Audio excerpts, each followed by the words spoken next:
In the quiet hush of a city long after midnight, when the neon signs buzz softly and the streets settle into a slow breath, a name once drifted through the alleys like a rumor carried by the wind: Daniel, the Silk Fox, Liang. It was a name spoken not with fear or anger, but with something closer to wonder, as though he were more story than man, more whisper than shadow.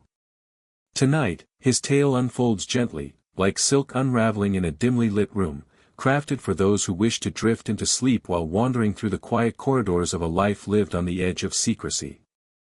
And as the darkness settles, the first threads of his legend begin to weave themselves into the calm of the night.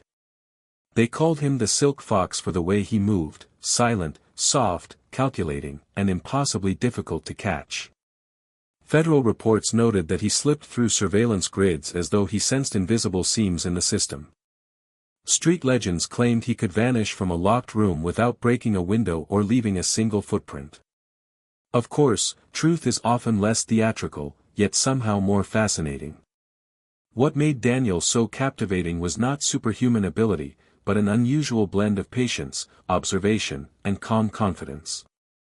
In a world full of noise, he mastered quietness, and that quietness became his shield.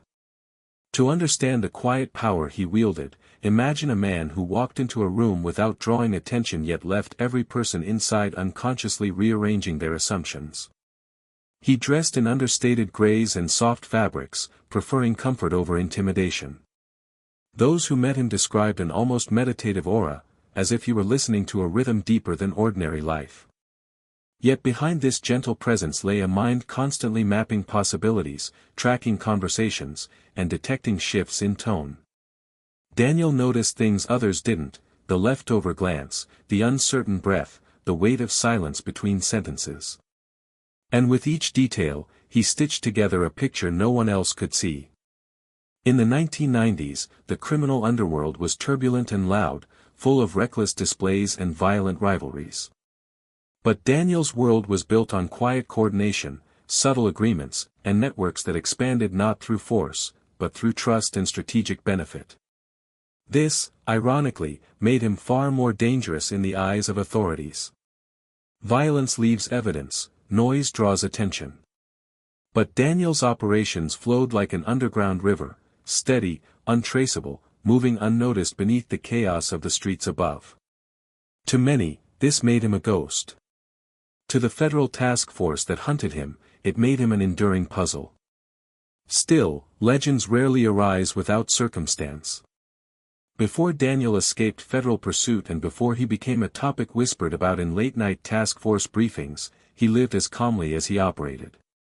He preferred dim tea shops over loud clubs, handwritten journals over electronic devices, and long walks through quiet neighborhoods rather than flashy meetings in expensive restaurants.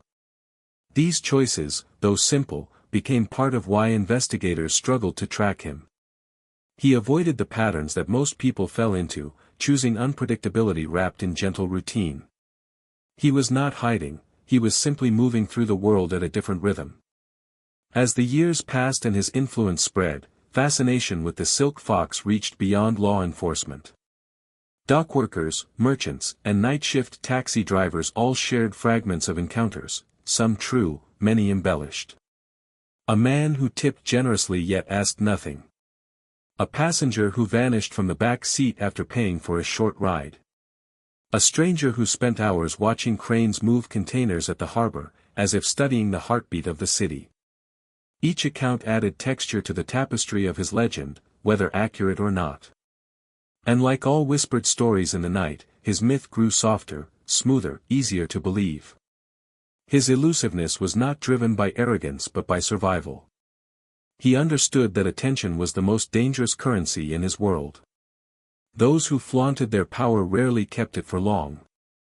So Daniel cultivated invisibility, weaving himself into the edges of society where few bothered to look. It was here, in these subtle margins, that he built the skills and instincts that would later confound the federal agents assigned to track him. With every quiet success, with every seamless escape, his story deepened, becoming a blend of truth and imagination. Tonight, as you settle into sleep and let your mind drift into soft shadows, his story opens its first page. A story of calm cunning, whispered danger, and choices made under dim streetlights. A story where nothing is rushed, where every moment unfolds like a slow exhale in the dark. And before this tale carries you deeper, one question lingers gently in the air: how did a man so quiet, so careful, and so unassuming come to outmaneuver some of the sharpest minds in federal law enforcement? The answer resided in his silence, his perception, and the delicate balance he maintained between presence and invisibility. Perhaps it began with the way he viewed the world, not as a place of rigid lines, but as a flowing canvas where each choice created ripples that could be anticipated and shaped. Daniel believed every person revealed their intentions not through their words, but through the pauses between them, the rhythm of their breathing, the way their eyes shifted when they spoke. These subtleties formed the foundation of his mastery. While others rushed through life, he observed, absorbing patterns until they settled into familiar shapes. And it was in these shapes that he found the invisible paths others overlooked, paths that carried him forward and eventually led him into the heart of a story that still drifts through the night. Daniel Liang's early years were shaped not by the glamour of crime novels or the loud violence of street gangs, but by something far quieter: struggle, observation, and a deep understanding of the power that comes from blending in. Born in the late 1960s to immigrant parents, Daniel's childhood was marked by the soft, steady rhythm of a modest, hard-working household. His parents, originally from southern China, ran a small grocery store in the heart of Pacific Harbor's Chinatown, a bustling area known for its rich history but also for the undercurrents of the criminal activities that often went unnoticed by the casual observer. From the outside, it was a typical immigrant story, the quiet ambition of parents who worked tirelessly to secure a better future for their child. But behind the store's humble exterior, a different world began to shape Daniel, a world of whispers and shadows, of subtle choices and indirect lessons. The grocery store was small, wedged between other shops that sold everything from herbal remedies to cheap electronics. It was a narrow space, filled with the scent of dried fish and the occasional sweet perfume of jasmine tea. At first glance, there was nothing extraordinary about the place. But Daniel, even as a child, had an eye for detail. He noticed the way customers lingered a little too long by certain shelves, or how some transactions were accompanied by the subtle exchange of folded bills. He watched his parents, who never spoke of it directly, carefully navigate these interactions with a quiet grace. There was a dance of negotiation that took place with ease, a seamless exchange between goods, money, and trust. It was here, in the humble aisles of this grocery store, that Daniel first learned how to read people, how to listen to the silence between words, how to gauge the true value of something beyond its price tag. Though Daniel's family worked hard, they were far from wealthy. The store brought in enough to cover the bills, but there was never much left over. His parents always emphasized the importance of education, and Daniel spent his early years buried in books, his mind sharp and eager to learn. But even then, something about the outside world called to him. He knew that the future would not be as simple as earning a degree, getting a stable job, and living a peaceful life. There was an undercurrent to the city, a hum of unseen power, that drew him in, one he could not quite explain but instinctively understood. As a teenager, Daniel became more attuned to the shifting dynamics of the neighborhood. It was a place where old-world traditions mingled with the harsh realities of American street culture. Crime was everywhere, but so was survival. The shadows of the local gangs crept into every corner of Pacific Harbor, from the bustling night markets to the small alleyways where families gathered to escape the heat. But unlike many of his peers, Daniel didn't rush to join a gang or seek quick wealth. Instead, he watched, observed, and quietly gathered knowledge. His sharp eyes and even sharper instincts soon made him valuable to those who operated in the shadows of the city. The streetwise individuals who ran the underworld businesses of Pacific Harbor noticed his ability to navigate conversations and environments with ease. He was the kind of person who could stand in a room full of loud voices and still command attention without speaking a word. It was around this time that Daniel met Wei Shun, an older man who operated one of the area's more prominent gambling rings. Wei Shun was everything Daniel wasn't: outspoken, direct, and commanding. But there was a depth to his character that Daniel couldn't ignore. Like Daniel, Wei Shun was strategic, but where Daniel worked in the shadows, Wei Shun thrived in the light. He made connections effortlessly, using his charisma to influence people and his reputation to ensure loyalty. It was under Wei Shun's wing that Daniel began to understand the more intricate, less visible sides of crime. He learned how to spot a lie, how to structure a deal, and most importantly, how to manage people without ever letting them realize they were being managed. But it wasn't just about crime, it was about understanding power. Wei Shun taught Daniel that true power didn't come from brute force or intimidation. It came from influence, from the ability to remain invisible while pulling the strings of others. This was the lesson that Daniel took to heart. The way he saw it, the loudest men were often the weakest. The ones who shouted the most were the ones who needed to prove themselves, who sought validation from the world. But the ones who held real power, the ones who controlled the city's heartbeat, did so with a whisper, a suggestion, a carefully placed word in the right ear. Daniel's rise through the ranks of Pacific Harbor's underworld was almost imperceptible. There were no grand displays, no moments of dramatic confrontation. Instead, he quietly expanded his influence, first by running small errands for the older, more established figures, and then by using his natural affinity for details to build networks and connections. He wasn't known for being ruthless or for being particularly violent. Instead, he became known for his reliability, for his ability to always find a way to get things done. He learned the value of timing, the importance of patience, and the subtle art of persuasion. By the time Daniel turned 21, he was already a familiar name in the neighborhood, though few truly understood who he was or what he was capable of. To most, he was just another quiet young man who seemed to be everywhere, yet never really stood out. But beneath this calm exterior, Daniel had begun to weave his own empire. He started his first legitimate business ventures, quietly taking control of small, profitable businesses in the area and using them as fronts to launder money and facilitate other illicit activities. But he never let the empire grow too quickly. He knew that in the world he had entered, too much attention was dangerous. Expansion came slowly, incrementally, until one day it was impossible to track all the pieces he had placed. Through all of this, Daniel's relationship with his parents remained as unchanged as the steady rhythm of the grocery store. His mother still asked him to help at the shop during weekends, and his father still spoke of the value of hard work. But Daniel had begun to realize that his path would lead him somewhere else. There would be no neatly paved road to success for him, no calm suburban life. He was already walking a line between two worlds, one where silence meant safety, and another where loud success meant survival. As he entered his 20s, Daniel's mind began to focus on bigger things, things that would eventually lead him far beyond the confines of Pacific Harbor.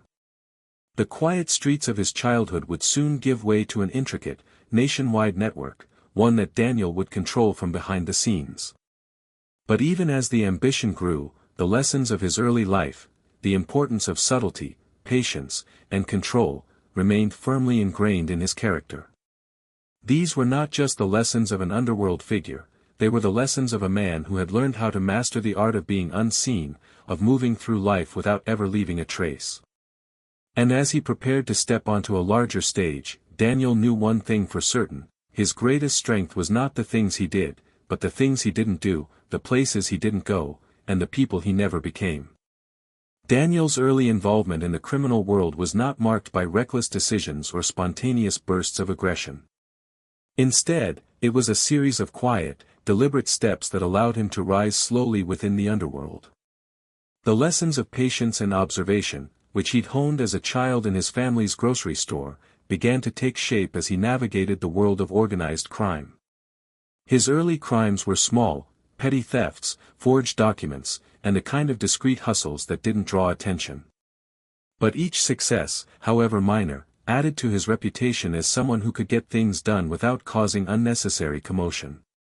It started with small-scale scams, using his natural charm and understanding of human nature to con people out of money.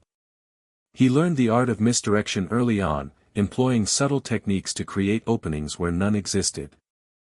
He could sell anything: a fake Rolex watch, a counterfeit designer purse, or even a story that someone wanted to believe. It wasn't about the product or service, but about the ability to convince others that what they were getting was worth more than what they were actually paying. These early ventures allowed Daniel to practice the most important skill in the criminal world, the ability to make people feel comfortable, even when they were being deceived. In the beginning, Daniel stayed on the fringes of the larger criminal networks. He wasn't ready to take risks that would draw attention. Instead, he focused on building relationships with people who could help him move up the ranks. One of his first mentors was a man named Harold "Slim" McKenna, a mid-level player in the gambling circles. Slim had a reputation for being able to run high-stakes poker games in the back rooms of various establishments around Pacific Harbor. He knew how to hide the illegal nature of his operations under a thick veil of legitimacy, making it difficult for authorities to ever catch him in the act. Slim taught Daniel how to handle the games, the poker tables and card rooms where men gambled not only for money but for respect. It was a dangerous world, where trust was scarce, and every move was calculated. Daniel quickly understood that it wasn't the cards that mattered, but the players. He learned how to read faces, to understand how people reacted under pressure. He watched as men with thick necks and large hands bluffed their way through hands, and others who sat quietly, barely twitching, waiting for the perfect moment to strike. It was here that Daniel developed his ability to stay calm under pressure. He realized that control wasn't just about having the most chips on the table, it was about knowing when to fold, when to push, and when to wait for the right moment to capitalize on an opportunity. Slim was also the one who introduced Daniel to the intricacies of running a protection racket, a key piece of any organized crime operation. At first, Daniel had trouble grasping the concept. After all, what was the point of extorting money from a small business owner who was already struggling to make ends meet?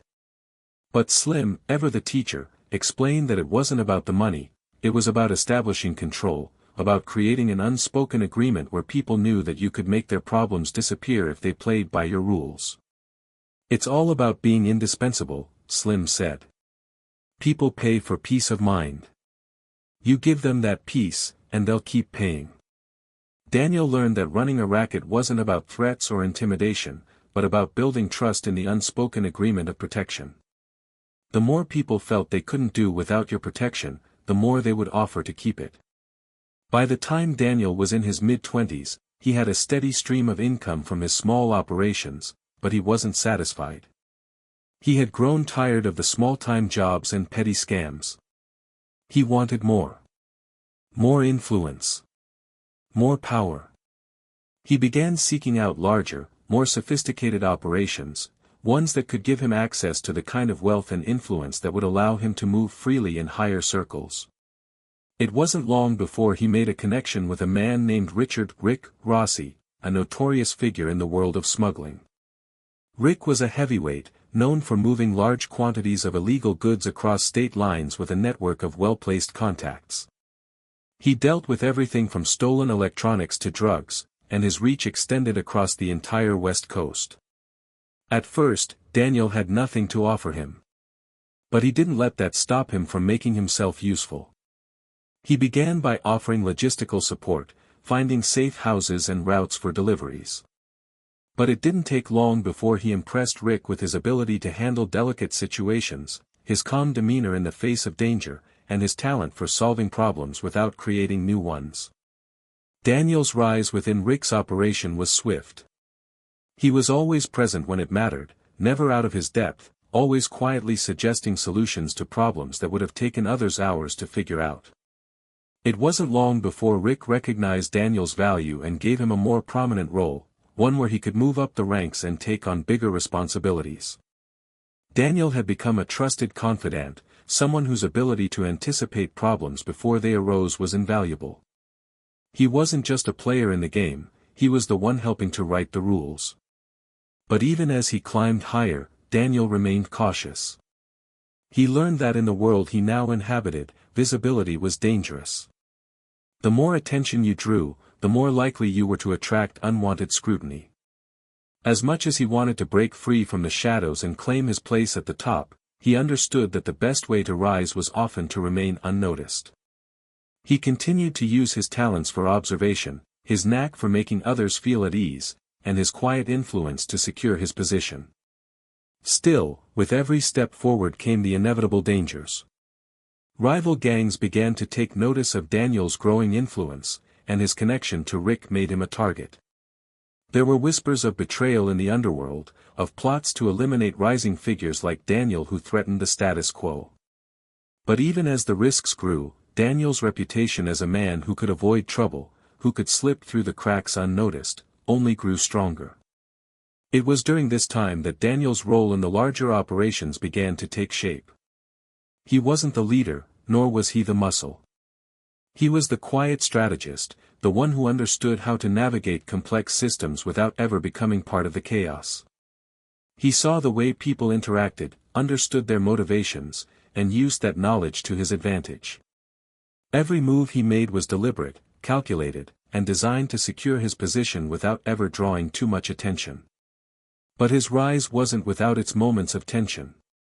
There were close calls, near misses, and moments when Daniel feared that he might have pushed his luck too far.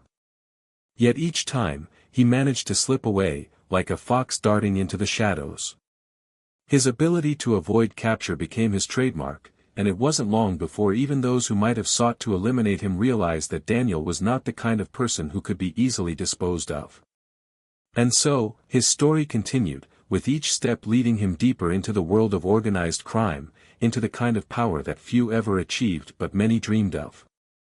What started as small-time hustles and petty scams had blossomed into a sophisticated network of operations, each one built on Daniel's ability to stay calm, stay hidden, and outmaneuver anyone who stood in his way.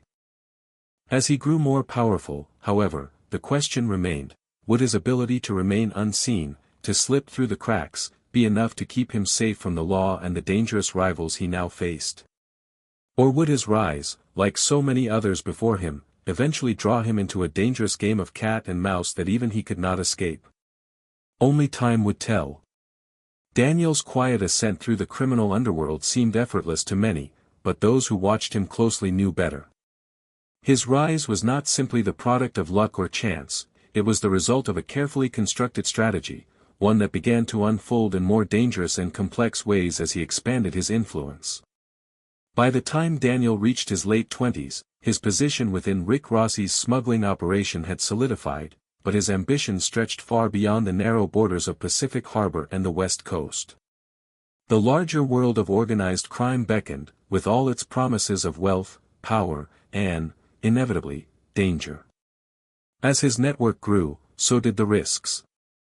Daniel understood that he could no longer afford to operate solely on the fringes of the city. His success in small-time hustles and localized rackets had given him a taste of power, but to truly carve out his place, he needed to gain control over more significant and lucrative operations. The problem was, Pacific Harbor was a small piece of a much larger puzzle, and Daniel knew that if he were to continue expanding, he would need to access the kinds of resources and connections that could only be found in higher echelons of the criminal world. That's when he made his first real foray into the world of cross-country drug trafficking. He had long admired the larger, more established crime syndicates that operated across the United States. These were organizations that operated with a precision and sophistication far beyond anything he had known before. They didn't just deal in petty crimes, they moved millions of dollars in narcotics, weapons, and other illicit goods across state lines, often with the tacit approval of corrupt officials. These were the kinds of people who knew how to make enemies disappear and how to manipulate law enforcement with a combination of bribery, fear, and misinformation. Daniel wasn't foolish enough to dive headfirst into this world without first doing his research. He spent months, quietly watching and learning. He studied the power structures within these larger syndicates, observing how they ran their operations, and how they managed to keep a low profile despite their massive size. It became clear to him that these organizations weren't simply about physical force, they were about influence and control. Every action, every decision, was carefully calculated to ensure that the syndicate's power remained intact and that no one ever got too big for their britches. One of the key lessons Daniel absorbed was the importance of establishing partnerships. Criminal enterprises were rarely successful when they operated in isolation. Trust, while a rare commodity in the underworld, was a necessary evil if you wanted to keep things running smoothly. Daniel had learned this principle early on, and it became the cornerstone of his strategy as he began to align himself with more powerful figures. Through a series of carefully orchestrated meetings and introductions, Daniel was able to secure a connection with a man named Frankie Moretti, a high-ranking member of one of the most powerful cartels in Mexico. Frankie was known for his ruthless efficiency and his ability to move massive quantities of drugs with an air of near invincibility. His network spanned across several countries, and he had connections that reached into the highest levels of government and law enforcement. On the surface, Frankie seemed like a dangerous man to approach, but Daniel saw something different. He saw an opportunity. Frankie wasn't just powerful, he was isolated. His cartel, though large, lacked the kind of subtlety and discretion that Daniel had come to value. Daniel's quiet, behind-the-scenes approach was exactly what Frankie needed to take his operation to the next level. It didn't take long for Daniel to convince him that their interests aligned. Over time, Daniel became an integral part of Frankie's operation, using his skill for managing people and orchestrating logistics to smooth over the rough edges of the cartel's operations. This new partnership proved to be more lucrative than Daniel had anticipated. He quickly became the linchpin of the organization's smuggling routes, organizing shipments that spanned from Mexico to California and beyond. His ability to stay under the radar, to never draw too much attention to himself, was invaluable. Where others would have been detected by the authorities or killed in a violent confrontation, Daniel's quiet efficiency kept him, and the operation, one step ahead of the law.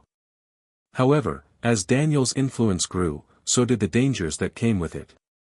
The cartel was not without its rivals, and soon Daniel found himself tangled in a web of shifting alliances, betrayals, and power struggles.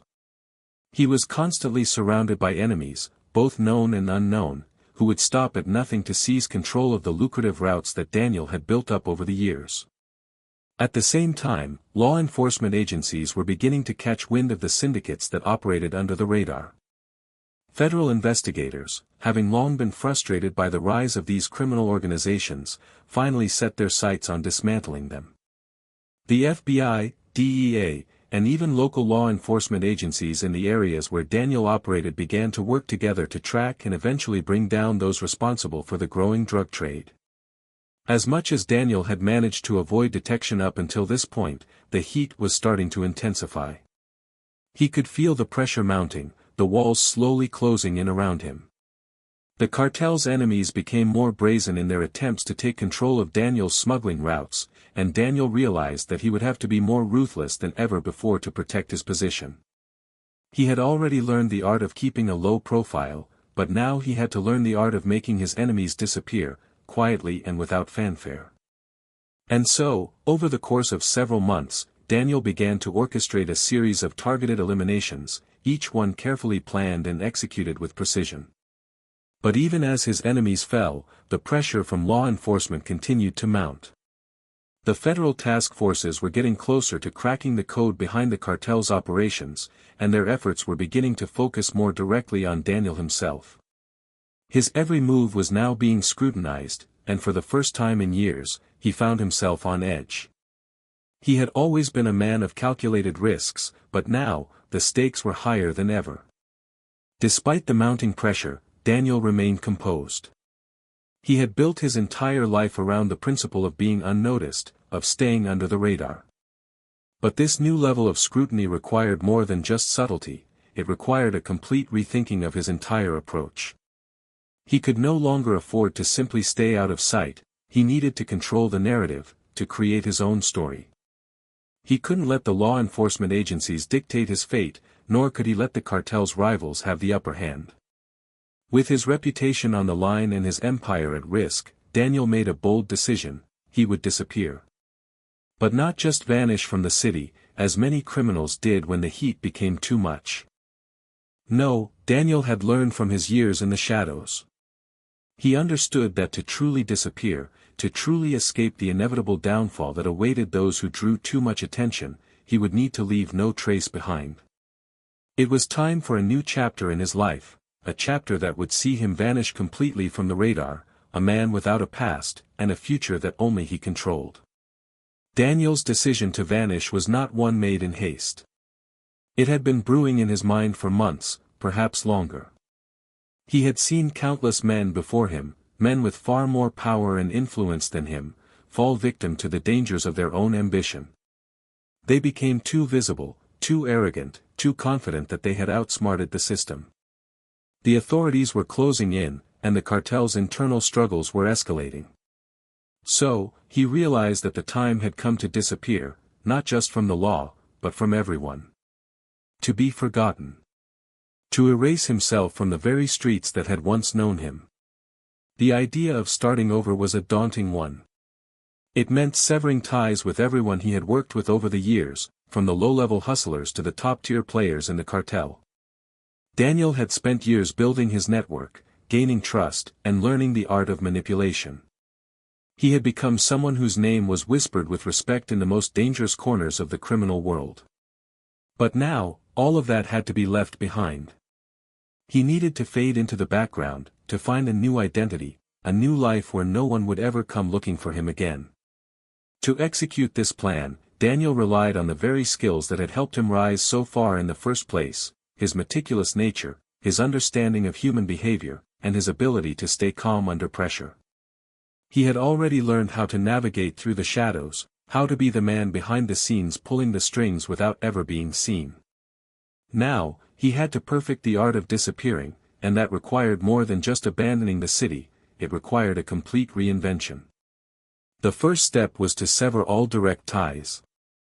No more phone calls to old associates, no more visits to familiar places, and no more trust in the people who might betray him. In the world Daniel inhabited, betrayal was inevitable, but he knew that some betrayals were worse than others. The people closest to you were the ones who could sell you out, either for money or because they wanted to see you fall. He knew this well, and so he made sure that he left nothing behind that could be traced back to him. He disposed of all documents, erasing any paper trail that could link him to his criminal past. His passport, old bank records, credit cards, everything that could reveal his identity was destroyed. He sold off any properties or assets that could be traced back to him, even the small, seemingly insignificant ones. His apartment was emptied, every last possession either sold or given away. It was a clean break. Nothing was left behind except for a few well-placed memories that would begin to fade with time. But it wasn't just the physical traces of his old life that he had to erase. He had to scrub his digital footprint as well. In the modern world, information traveled fast, and a man like Daniel couldn't afford to leave any trace on the internet. He went through every email account, every social media profile, and scrubbed it all clean. He used burner phones to communicate, avoiding any digital trail that could be linked to him. It was painstaking work, but Daniel had never been one to shy away from the details. He knew that the price of survival was often hidden in the smallest actions. Once he had erased all traces of his past, Daniel turned to his next challenge, creating a new identity. This was the most complicated part of his plan. In his previous life, he had spent years studying how people behaved, how they talked, how they walked, how they presented themselves to the world. He understood that identity was not just about a name or a set of documents, it was about how you carried yourself. A new identity meant reinventing every aspect of who he was, from the way he looked to the way he interacted with people. Daniel found an identity that was plausible and unremarkable, someone who could blend into the background without raising suspicion. He chose a man who had no real connections, no family, and no past. It was the perfect cover. He acquired a new set of fake documents, meticulously forged to match the details of his new persona. This was not an easy task, and Daniel knew the risks. But the forgery network he had established over the years, particularly with men like Slim and other shady contacts, had given him access to the best document forgers in the business. This new identity, like everything else, was as seamless as possible. With the new identity in place, Daniel set his sights on one final piece of the puzzle: escape. He knew that staying in one place for too long was a dangerous proposition. The longer he stayed in a single city or country, the more likely it was that someone would start putting the pieces together. He needed to leave the country entirely, to escape the eyes of law enforcement and rival gangs who would surely begin searching for him once they realized he had vanished. The first destination he considered was Mexico, a place that had long been associated with cartels and criminal enterprises. But Mexico, with its border proximity to the United States, was also one of the most dangerous places for someone like Daniel to hide. Even though he had connections there, it was still too close to his old world, too much of a risk. He needed somewhere farther away, somewhere isolated. After much deliberation, Daniel decided on Southeast Asia, Thailand, to be specific. The country offered an ideal mix of anonymity and opportunity. It was far enough from the U.S. and Mexico to avoid drawing attention, and it had a thriving black market where someone like him could blend in. The cities were bustling, but there were pockets of quiet, secluded places where people could disappear without raising suspicion.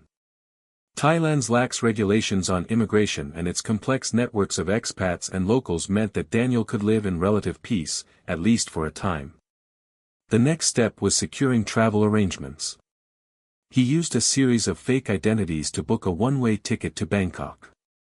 The journey would take him across multiple countries, allowing him to hop between airports and change flights to minimize the chances of being recognized or tracked.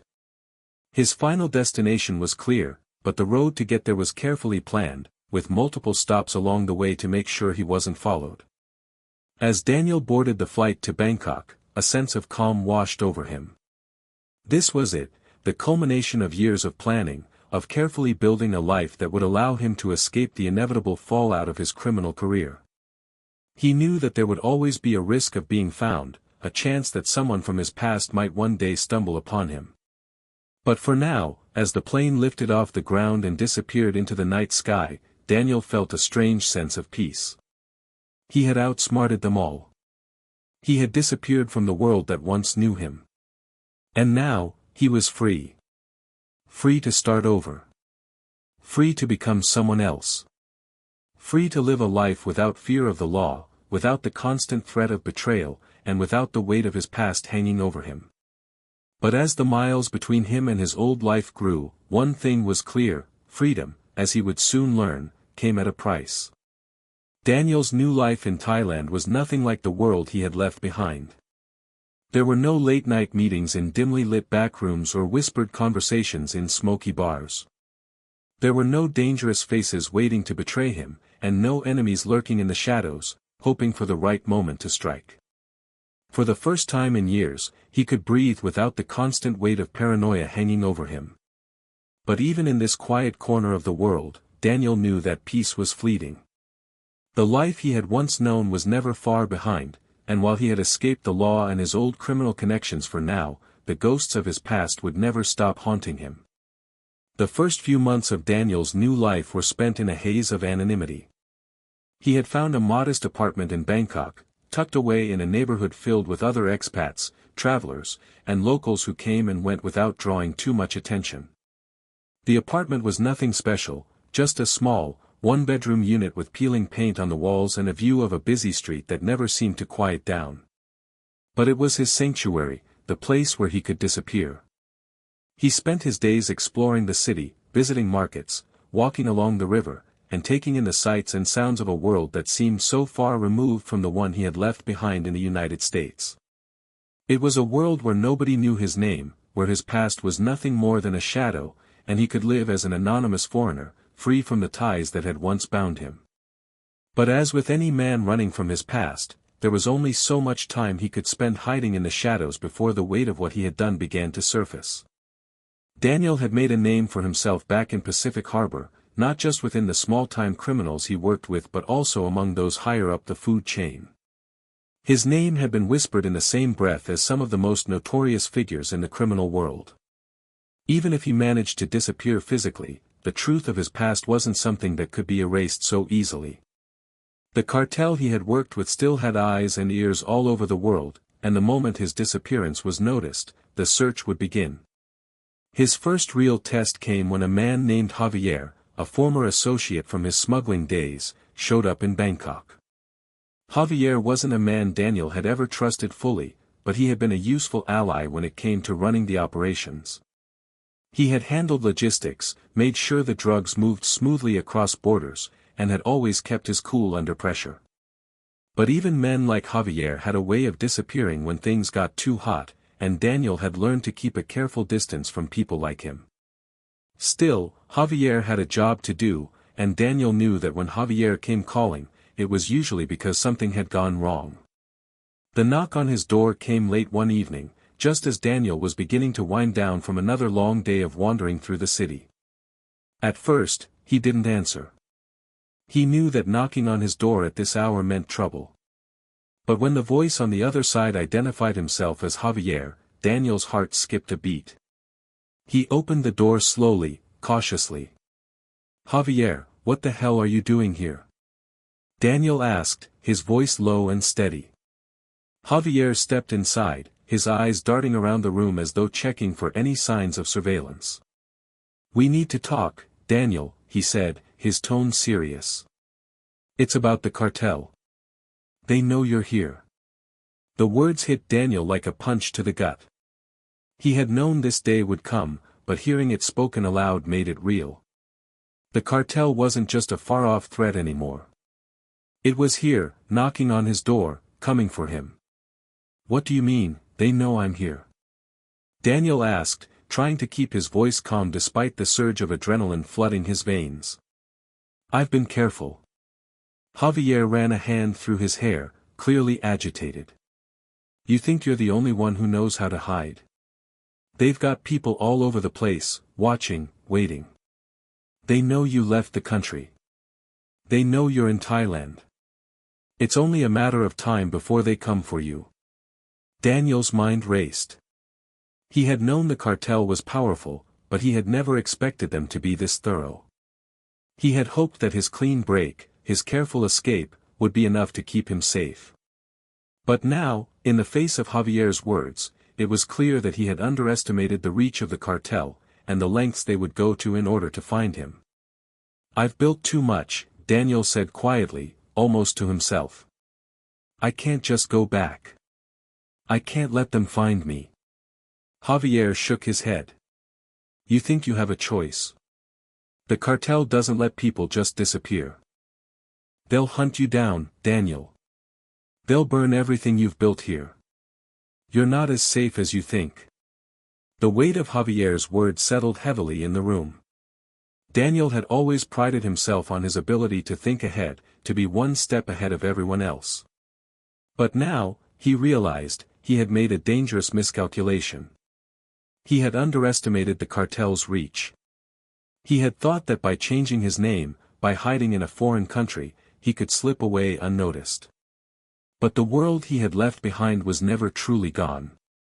Javier's visit marked the beginning of a new phase in Daniel's life, one that would be defined by fear, paranoia, and constant vigilance. He couldn't stay in Bangkok much longer. It was no longer a safe haven. The cartel was closing in, and he would need to disappear again, even deeper into the shadows. But this time, he couldn't afford to make the same mistakes. He couldn't afford to trust anyone, not even Javier. The following weeks were spent in a frenzy of preparation. Daniel made plans to move to another part of Thailand, far from Bangkok, where the cartel's reach was less likely to extend. He began working with new contacts, carefully choosing people who had no connection to his past. He sold off the apartment, packed only the essentials, and made arrangements for a new identity, one even more secure than the last. But as he made his preparations to leave, the fear never stopped gnawing at him. The feeling that the cartel was watching, waiting for him to slip up, was always there, lurking in the back of his mind.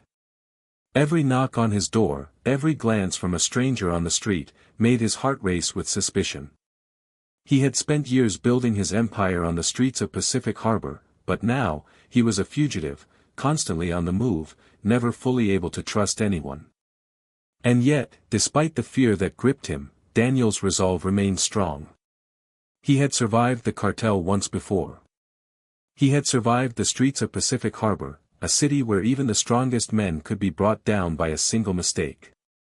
He had escaped the law, outrun his enemies, and made it to the other side of the world.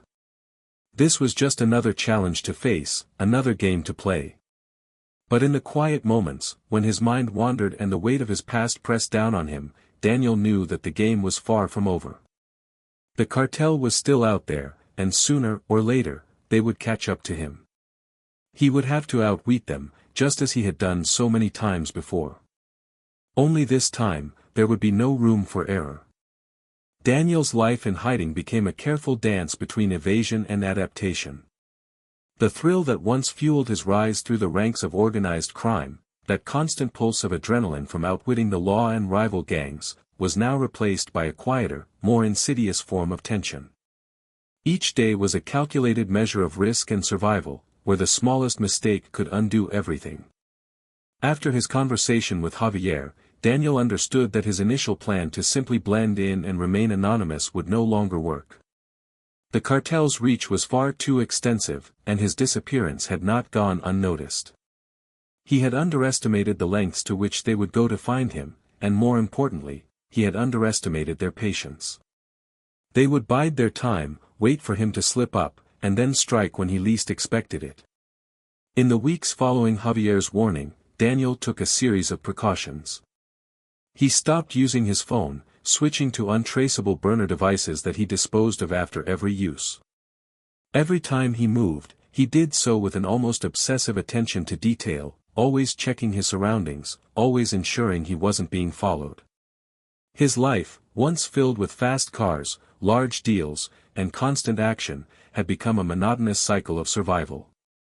Despite his vigilance, there were moments of peace, brief windows where he could almost forget the weight of his past.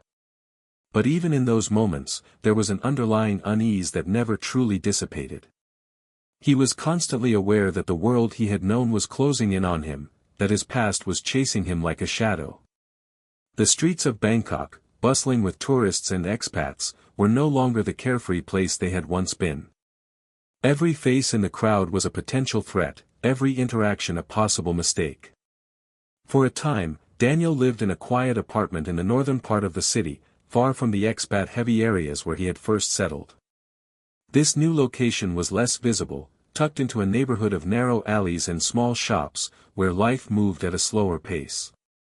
The anonymity it offered suited him well.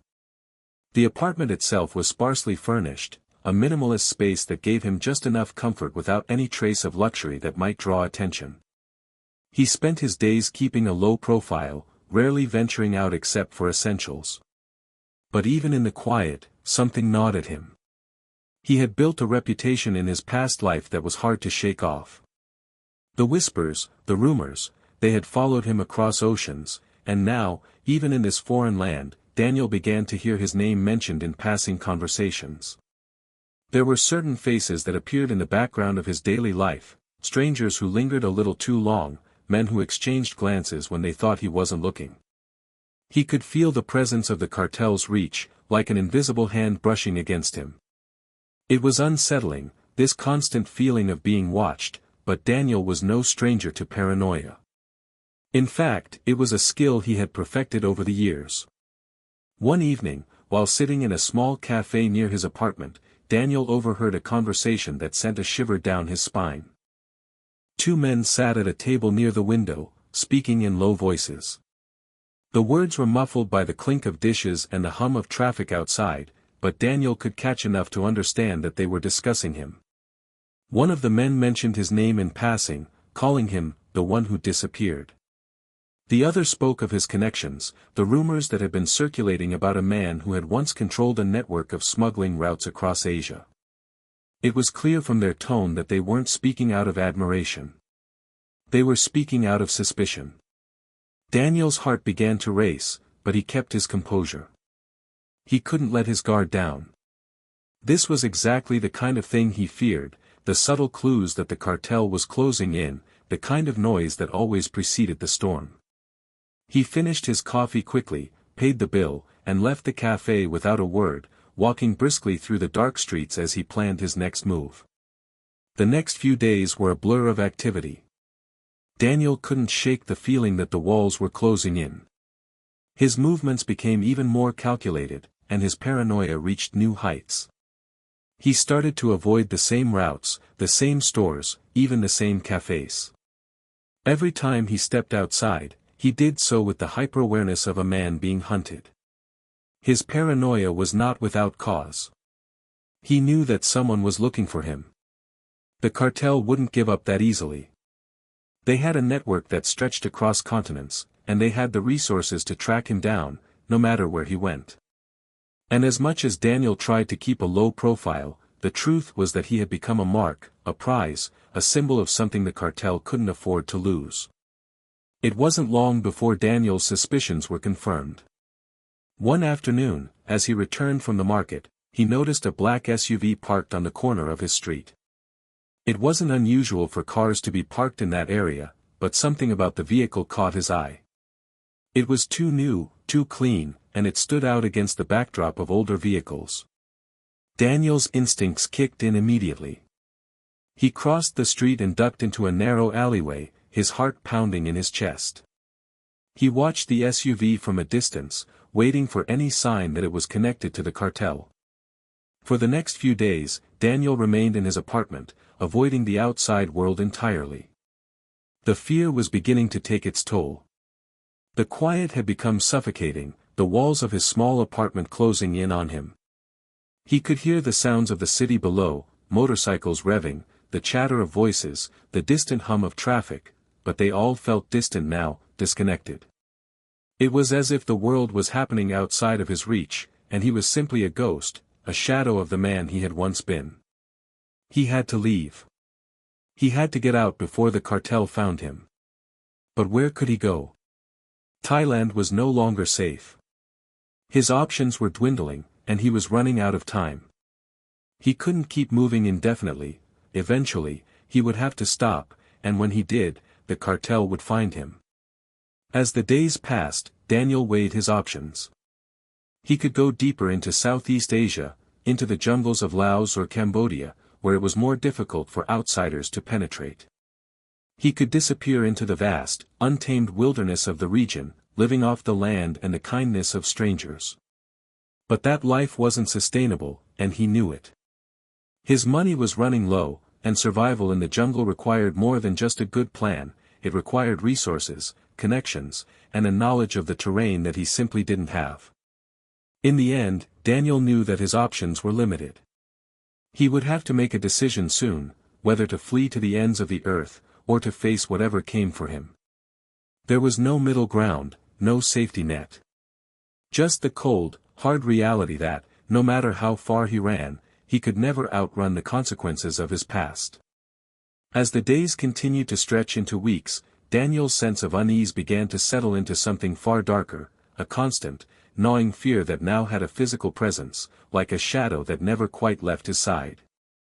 Despite his best efforts to remain calm, to keep his movements calculated and his face neutral, something had changed.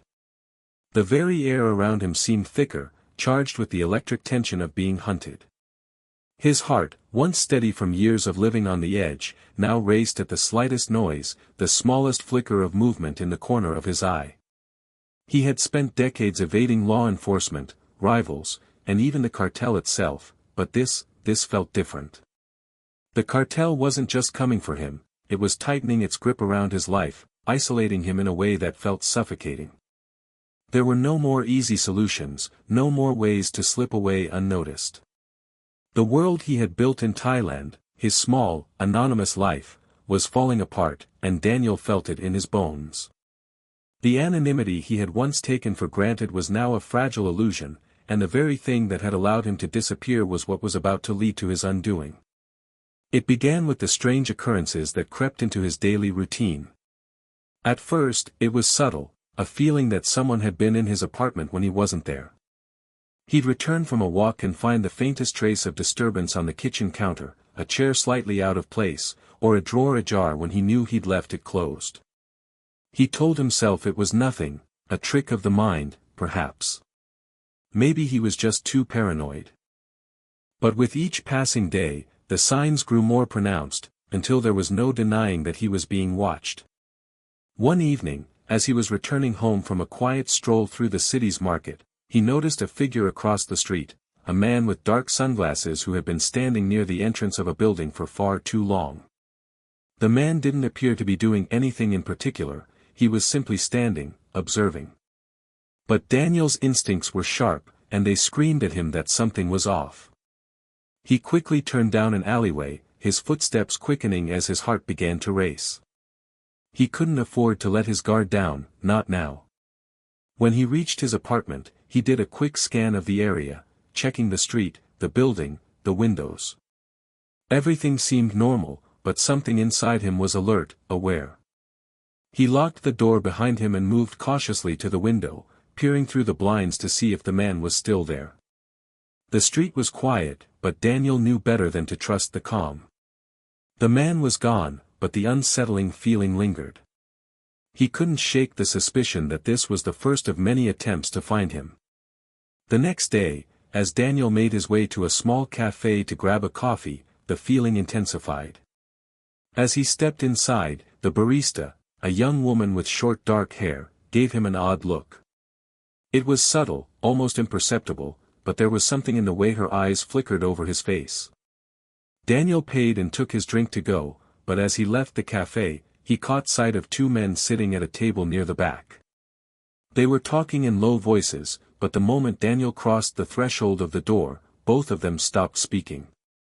Their gazes locked onto him for a moment before they resumed their conversation, but the shift in energy was palpable. Daniel knew that they were talking about him. He moved quickly through the streets, doing his best to blend in. His mind raced, going over every detail. What did they know? How had they found him so quickly? There were too many questions and not enough answers. He hadn't been in Thailand long enough to make many connections, but perhaps that's what made him more vulnerable. He was still a foreigner, an outsider, and in a city like Bangkok, that was enough to make someone stand out. By the time Daniel returned to his apartment, the feeling of being pursued had become undeniable. Every creak of the building, every sound from the street below, seemed to echo in his mind. He was being hunted, and not just by the cartel. There were others now, too. He could feel their presence, the subtle tightening of the world around him. He wasn't sure who had started it, whether it was the cartel or someone else, but the net was closing in, and he was at the center of it. Daniel knew he couldn't stay in the city any longer. It was no longer safe, and every day he spent there was a risk. But he couldn't just leave without a plan. He had to find a way to slip away without attracting attention. Bangkok was a city full of tourists, and tourists came and went every day without a second thought. But Daniel wasn't just another backpacker or business traveler, he was a man on the run, and every decision he made now could be his last. He began making preparations to leave, but his paranoia made every step feel like a trap. He sold off his belongings, packed what little he had, and began scouting possible exit routes. He couldn't go by plane, it was too risky, too obvious. His name would be flagged, and his passport would be scrutinized. So he started looking into other means of escape. There were buses, trains, and smaller airports, places where he could slip under the radar and disappear into the chaos of Southeast Asia. But with each passing day, his anxiety only grew. The cartel was getting closer, he could feel it. They were patient, methodical, and relentless. They would wait until he made a mistake, and when he did, they would pounce. He had outsmarted them before, but this time, there were no guarantees. This time, the world seemed to be closing in on him from every direction. His thoughts were interrupted by a knock at the door. Daniel froze, his heart skipping a beat. The sound was soft, almost tentative, but it was enough to send a wave of panic through him. He wasn't expecting anyone. He wasn't expecting anything. He approached the door cautiously, his hand hovering over the handle.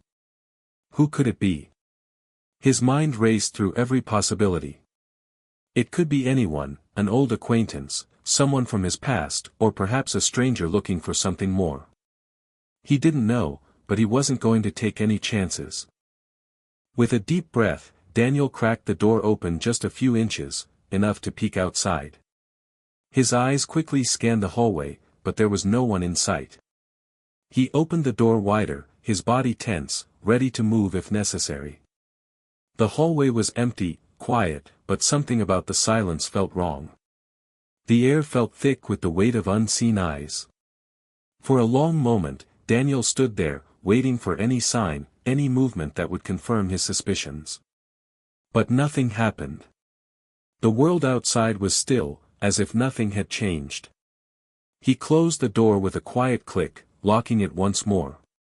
The fear, though, remained, swirling around him like a storm he couldn't escape. He had run, hidden, and disguised himself for so long, but now he was cornered. There was nowhere left to run. As the days grew darker, the weight of Daniel's isolation pressed on him like the humidity of a Bangkok summer. It wasn't just the constant fear that gripped his chest, it was the overwhelming sense of futility. Every attempt to disappear, to carve out a quiet life in a city that promised anonymity, seemed to crumble at the edges. The walls felt as though they were closing in, the city itself transforming from a bustling haven of escape to a labyrinth of danger, with every alleyway, every corner, every face a potential threat. Daniel had always been skilled at blending in. Over the years, he had learned to wear many faces, to adopt new identities and fade into the background when needed. But now, it was as if his very presence had been marked. He had spent months in Thailand, constantly vigilant, but it wasn't enough. The cartel's reach was long, and its patience was boundless. In his moments of clarity, he could almost feel their eyes on him, tracking his every move, every breath. He had become a target in their eyes, a prize to be claimed, a symbol of something they could not let go. Despite his best efforts to remain undetected, Daniel knew it was only a matter of time before the cartel caught up with him. He had been running for so long, using every trick in the book to stay ahead.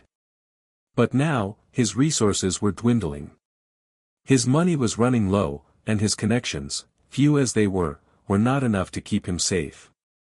He had been in hiding for over a year now, but the reality was starting to sink in, he couldn't stay hidden forever. Eventually, someone would find him.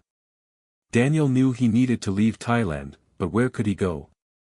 He had burned so many bridges over the years, severed so many ties, that it felt as though there was no safe place left in the world. He had considered disappearing into the jungle, into the remote hills of Laos or Cambodia, but that would be a life of constant struggle, with no room for luxury or comfort. The idea of living off the land, without the comforts of modern life, was daunting, especially for a man who had known nothing but power and control. Yet, it was the only option left. The decision to leave Bangkok wasn't made lightly. Daniel sat in his apartment, staring out at the city from the small balcony, the warm breeze of the evening brushing against his skin. The lights of the city glittered below him, but they felt distant, almost mocking. Bangkok had been his refuge, the place where he thought he could escape the long reach of the cartel, but it had become a trap, a gilded cage with no way out. The truth was, he had always known this day would come, but he had hoped, naively, that he could outrun it. Now, the reality was undeniable, he was out of time. He had to leave. But before he could make any move, he needed to secure his exit, to find a way to slip out of the city unnoticed. Every step was calculated, every decision weighed with the knowledge that it could be his last. He began to gather his belongings, packing only what he needed. There was no room for sentiment, no room for the luxury items that once defined his life. Everything he owned had to fit into a single bag, something small, easy to carry, something that wouldn't draw attention. Daniel knew that leaving by plane was out of the question. Too many records, too many people would notice. His face was already well known to the authorities and, to make matters worse, the cartel likely had their own informants in every airport, in every immigration office. If he tried to leave by air, he would be caught. The only option was to go by land, to cross into a neighboring country and disappear into the chaos of Southeast Asia's borderlands.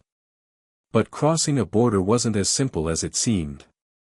The border between Thailand and Cambodia, for instance, was a hotbed of illegal activity. Smugglers, human traffickers, and corrupt officials all made the area a dangerous place to navigate. Yet, there were ways through, ways that could be bought, ways that would allow a man like Daniel to slip past unnoticed. He had connections, though they were few, and one of them, a former associate from his time in the business, had promised him that he could arrange safe passage. The problem was, that arrangement was not as secure as Daniel would have liked. The more he thought about it, the more he realized that trusting anyone, even someone he once considered a friend, could be a fatal mistake. The underworld of Southeast Asia was a murky one, filled with people who would sell out their own mothers if the price was right. Daniel had seen it firsthand in his years with the cartel. Loyalty meant little in a world driven by money and power. He had to trust his instincts, but even they were growing clouded by the weight of everything that had happened. For days, he weighed the risks. Should he go ahead with the plan and trust his contact to get him out of the city? Or should he try to make a run for it on his own, crossing through remote regions without any assistance? The latter option was far more dangerous, but it was also more secure. With no one to turn him in, he would be a ghost, disappearing without a trace. But the danger was real, the jungles were unforgiving, and the border guards could be just as dangerous as the cartel. Daniel knew that making the right choice meant carefully considering every angle. He sat in his apartment late into the night, weighing his options, the soft buzz of the city below the only sound in the otherwise quiet room. His mind was a whirlwind, thoughts swirling around him, each one more urgent than the last. His body was exhausted, but sleep never came. He had trained himself for moments like this, moments of high tension, where his survival depended on his ability to make the right call. In the end, he decided to take the risk. He would trust his contact to get him to the border, but he would remain cautious. He wouldn't let his guard down. He would prepare for every eventuality. There was no room for mistakes anymore. If he was going to make it out of Thailand, he would have to move fast, and he would have to be smart. The next morning, Daniel packed his bag again, this time with a sense of finality. There was no going back now. As he walked out of his apartment and into the streets of Bangkok one last time, he felt a pang of nostalgia for the life he had once led. He had been a king in this city, a man who ruled his own destiny. But now, all he had left was the road ahead, the unknown. And for the first time in a long time, Daniel Liang understood the true meaning of fear, because this time, it wasn't just about escaping the cartel. It was about escaping the consequences of everything he had ever done. The night Daniel left Bangkok was darker than usual, the kind of oppressive darkness that felt like a weight pressing down on your chest. He moved quickly, his footsteps muffled by the thick humidity of the evening air.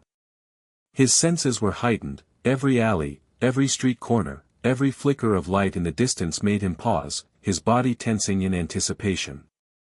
Despite his best efforts to remain calm, the fear gnawed at him, a constant companion.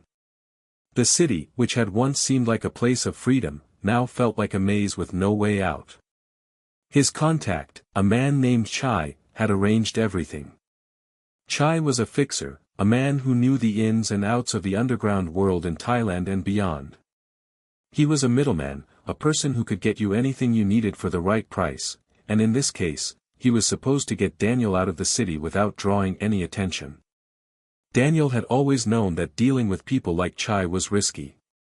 Trust was a currency in the underworld, and Daniel had learned long ago that even the closest allies could betray you for a price. But right now, Daniel had no choice. He was running on fumes, out of options, out of time. The plan was simple: Chai would get him to the border, where Daniel could cross into Cambodia with a fake passport. From there, he could disappear. It wasn't foolproof, but it was the only chance he had left. As Daniel made his way to the meeting point, his mind raced. What if Chai had double-crossed him? What if this was a trap? What if the cartel had already found him, and this was just the final push before they closed in? The streets of Bangkok seemed to stretch out endlessly, a labyrinth of neon lights and shadows that swallowed him whole. It felt as though the city itself was holding its breath, waiting for something to happen. Daniel kept his head down, his eyes scanning the surroundings. He knew the importance of being invisible, of blending into the backdrop. He couldn't afford to be noticed, not now, not ever. He had spent so many years crafting the illusion of a man who could disappear at will, and yet, here he was, on the verge of losing it all. When Daniel finally arrived at the alley where he was supposed to meet Chai, he paused for a moment, his senses on high alert. The alley was dark, illuminated only by a few flickering streetlights that barely cast any light on the cobblestones. The sounds of the city were muffled here, replaced by an eerie silence that only heightened his unease. He had been here before, many times, but tonight, it felt different. His gut twisted with the unmistakable feeling that something was wrong. He took a deep breath and stepped into the alley, his hand instinctively resting on the small knife he kept hidden in his jacket. It was just for protection, a precaution for when things went sideways. Chai wasn't here yet, but Daniel wasn't surprised. Chai had a reputation for being late, always making sure to give his clients just enough time to wonder if they had been left hanging. Minutes passed, but there was still no sign of Chai. The silence in the alley deepened, and Daniel felt the weight of the moment pressing down on him. His mind raced, running through every possible scenario. What if this was a setup? What if Chai had sold him out? His heart pounded in his chest, the sound deafening in his ears. He couldn't afford to wait much longer. Every second that passed brought him closer to being found. The cartel's reach was vast, and it wouldn't be long before they realized he had disappeared from the city. Just as Daniel was about to turn and leave, he heard footsteps approaching from behind. He tensed, his muscles going rigid. He spun around, his hand on the knife, only to see a figure emerge from the shadows, a man in a dark jacket, his face hidden beneath the brim of a cap. It was Chai. "Sorry I'm late," Chai said in a low voice, his tone oddly casual. He didn't seem nervous, but Daniel knew better than to trust appearances. Chai had a knack for keeping his emotions in check, something that had served him well in the dangerous world they both inhabited. Daniel nodded, not saying anything. He didn't trust Chai, not completely. But he had no other choice. He needed to get out of Bangkok, and Chai was his only way out. Chai handed Daniel a small duffel bag, the contents hidden beneath layers of cloth. "Everything you need is in there," Chai said, his eyes darting around the alley.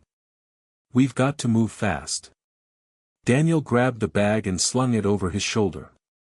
"How far is the border?" "Not far," Chai replied. "We've got a car waiting for us. But we need to be careful. There are checkpoints along the way. If we get stopped, we're finished." Daniel's stomach tightened. The idea of crossing checkpoints with a fake passport was risky, but it was the only way. He had to trust Chai, for now. They moved quickly through the alley, their footsteps barely making a sound. Daniel kept his head down, his eyes scanning the surroundings for any sign of danger. The city seemed even more oppressive now, the air thick with the scent of gasoline and street food. He couldn't shake the feeling that they were being watched, that the walls were closing in. Every turn they made, every step they took, felt like a countdown to something inevitable. As they reached the street, Chai motioned for Daniel to follow him into a car that was parked a few blocks away. The car was old and unmarked, a nondescript sedan that blended into the sea of vehicles on the street. Daniel slid into the passenger seat, his body tense, his senses heightened. The engine roared to life, and they were off. The drive out of Bangkok felt interminable. The streets, once bustling with energy, seemed empty now, as though the city was holding its breath in anticipation of something unknown.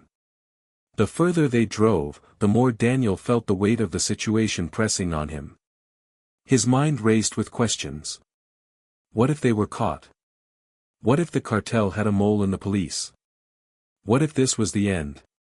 The car swerved onto a narrow road, one that wound through the outskirts of the city. The lights of Bangkok faded behind them, swallowed by the darkness of the countryside. They were getting closer to the border, but Daniel knew they still had a long way to go.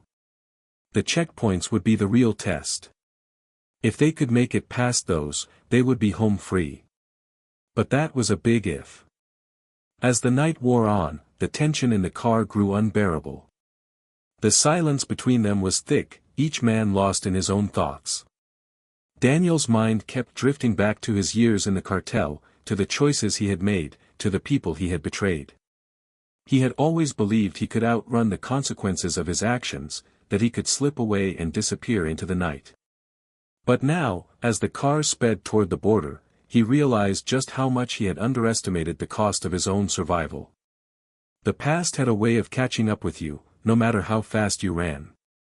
Chai broke the silence, his voice low and calm. You know, Daniel, this isn't over. The cartel won't stop looking for you. Daniel didn't answer. He couldn't. The truth of Chai's words settled like a stone in his stomach. The cartel's reach didn't end at the border. They would come for him, wherever he went. This was just the beginning of a new chapter in the game of survival, and Daniel wasn't sure how much longer he could keep running. The border was closer now, but the feeling in Daniel's gut had only grown heavier. The car bounced along the dirt road, its tires kicking up clouds of dust behind them. He could see the faint outline of the border gate in the distance, a low, imposing structure framed by tall fences and watchtowers. It looked like the entrance to another world, one where everything that had come before would no longer matter. Behind them, Bangkok had long since faded into the distance, but the tension of the city still clung to Daniel, making his body feel heavy, his every breath thick with the pressure of what was to come. He had always prided himself on his ability to adapt, to stay ahead of the game, but now, as they approached the checkpoint, he was forced to confront the possibility that all of his running, all of his clever maneuvers, might finally be at an end. The car slowed as they neared the border gate, its headlights cutting through the haze of dust and the humid night air. Daniel's eyes darted nervously, scanning the area for any sign of trouble. The checkpoint was bustling with activity, as usual, customs officers in their uniforms, smugglers huddling in small groups, the hum of conversations blending with the occasional bark of commands. But there was an air of tension here, too, something that made Daniel's skin crawl. This wasn't a simple border crossing. He could feel it in the air, thick and oppressive, as if everyone present was waiting for something bad to happen. He wasn't sure if it was just his nerves playing tricks on him, but it felt like the world had paused for a moment, holding its breath. Chai, who had been driving in silence, glanced at Daniel and gave a small nod, as if reassuring him. It was a gesture of confidence, but it didn't soothe Daniel. He knew the risks better than anyone. Border checkpoints were never straightforward, not when there were so many moving parts, corrupt officials, smugglers with their own hidden agendas, guards who could be bought for the right price, and the ever-present danger of discovery. The fake passport was his ticket, but it wasn't foolproof. One wrong move, one slip, and the entire plan could fall apart. They reached the checkpoint, and the car came to a stop just short of the gate. Daniel's heart hammered in his chest as he glanced at Chai, whose calm expression never faltered. There was no way back now. They had to go through with it. As the engine died, the silence in the car was deafening, broken only by the soft thud of Daniel's heartbeat in his ears. The moment stretched on, unbearably long, as they waited for the officer to approach the car. A figure emerged from the shadows, tall and imposing, dressed in a dark uniform. He walked with a slow, deliberate pace, his boots crunching against the gravel as he approached the driver's side window. Chai rolled down the window, giving the man a slight nod of acknowledgement. The officer was middle-aged, his face hard and unreadable, his eyes scanning them with a practiced indifference. "What's your business at the border?" the officer asked, his voice rough, like he had asked the same question 1,000 times before. His eyes flicked to Daniel briefly before returning to Chai, lingering for just a fraction of a second longer than necessary. Chai didn't flinch. He was smooth, his demeanor calm as ever, though Daniel could feel the tension in the air. Chai had dealt with men like this before, but that didn't mean he was untouchable. It was the first sign of danger, an officer who paid too much attention. But Chai was quick with a smile, his voice steady as he answered. We're just passing through.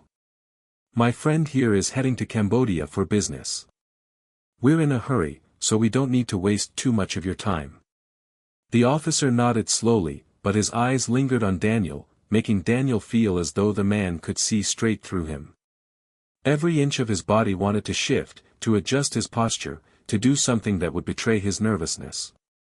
But he remained still as he could manage, knowing that any sign of weakness might give him away.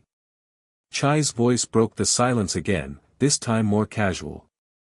We've got papers, of course, he said, his hand reaching into the glove compartment for the necessary documents. Daniel's stomach tightened. He wasn't looking forward to this part, the moment when the fake passport would be scrutinized. The officer took the papers without a word, flipping through them slowly, inspecting them with a practiced eye. Every second that passed felt like an eternity. Daniel clenched his fists, resisting the urge to wipe the sweat from his palms. Time seemed to slow as the officer examined the papers, his eyes flicking over each detail. It felt as though the officer was savoring the moment, stretching it out for as long as possible. The car was still, the air thick with the possibility of danger. The officer handed the documents back, his face impassive. Business in Cambodia, huh? The officer said, his tone low, almost like a statement more than a question. What kind of business? Chai smiled again, but it was less convincing this time. We're just doing a little work, you know. A small deal. Nothing major. He leaned back in his seat, looking relaxed, even as Daniel could feel the tension rising like a storm cloud. The officer didn't seem convinced. He stared at them for a long moment, his eyes narrowing as if he was weighing something in his mind. Daniel's heart thudded in his chest, the sound louder than ever. It felt as though the officer was measuring them, deciding whether to let them go or dig deeper. Every second dragged on, and Daniel wondered if he could get away with his passport or if this was the moment they would be caught. The officer finally broke the silence with a short, clipped command. Step out of the car. I'll need to search your bags.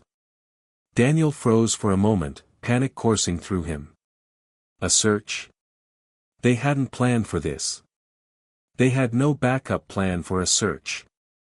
If the officer found a fake passport, it would all be over. Everything, his freedom, his life, would come crashing down. Chai didn't hesitate. He slid out of the car, his movements fluid and controlled.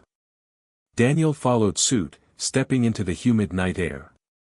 His body felt stiff, his mind racing as he fought to stay calm. He watched as the officer moved toward the trunk, Chai standing with his hands in his pockets, his expression unreadable. The officer popped open the trunk and began to sift through the bags. Daniel's eyes flicked to the ground, to the officer's every movement. His breath was shallow, his pulse erratic. What if the officer searched the wrong bag? What if, everything seems fine, the officer said after a long pause, his tone casual. Be careful on your way. Daniel's heart lurched, disbelief flooding him. The officer hadn't checked the bag with the fake passport. He hadn't noticed a thing. The officer shut the trunk with a thud, and for a moment, everything seemed to settle back into place. The tension, the fear, it all dissipated in an instant. It felt like the world had exhaled a collective breath, and Daniel realized he had made it through. As they climbed back into the car and the engine roared to life, Daniel sat back, trying to steady his breath. Chai didn't say a word, but the look in his eyes said it all. They were out of the worst of it, at least for now. The road ahead was still dangerous, but for the first time in a long while, Daniel allowed himself a moment of relief. The borders were behind him. The cartel, the past, all the things he had tried to outrun, they were finally slipping away. Or so he thought. The truth was, Daniel had no idea just how much further he would have to go before he could truly escape his past. The further they drove into the night, the more Daniel felt the distance between himself and the dangers of Bangkok grow. Yet, no matter how many miles stretched behind him, the uneasy weight in his chest remained, a constant reminder that there was no such thing as true escape.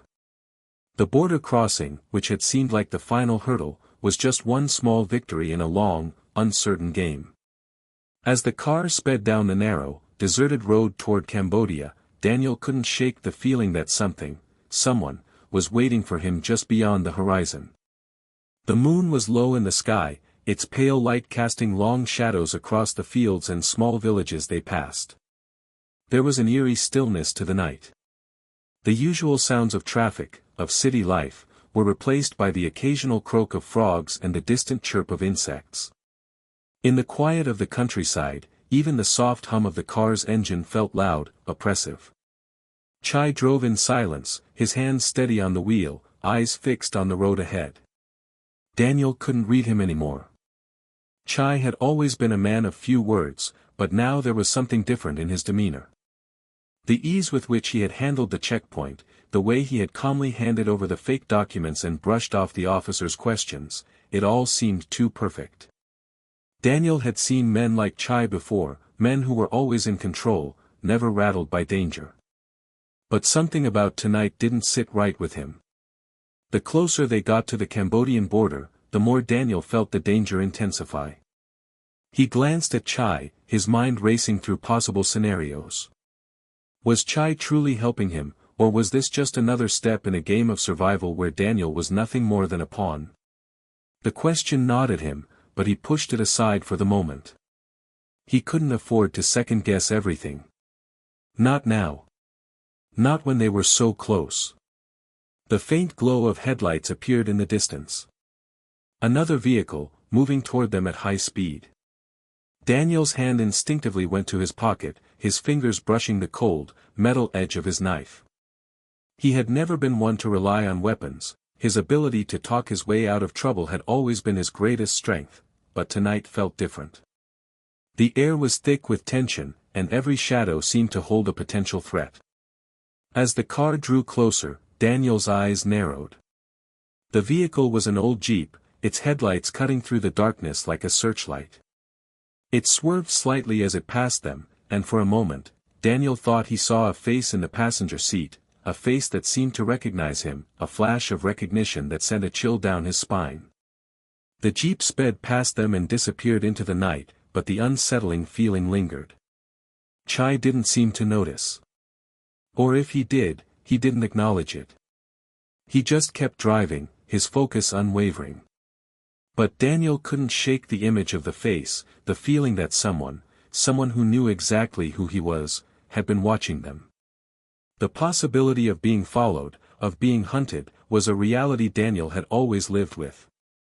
But tonight, as the distance between him and the cartel grew, the stakes felt higher. The further he went, the closer he came to the edge of a new world, and in that world, there would be no room for mistakes. Minutes passed, or maybe hours, Daniel couldn't tell anymore.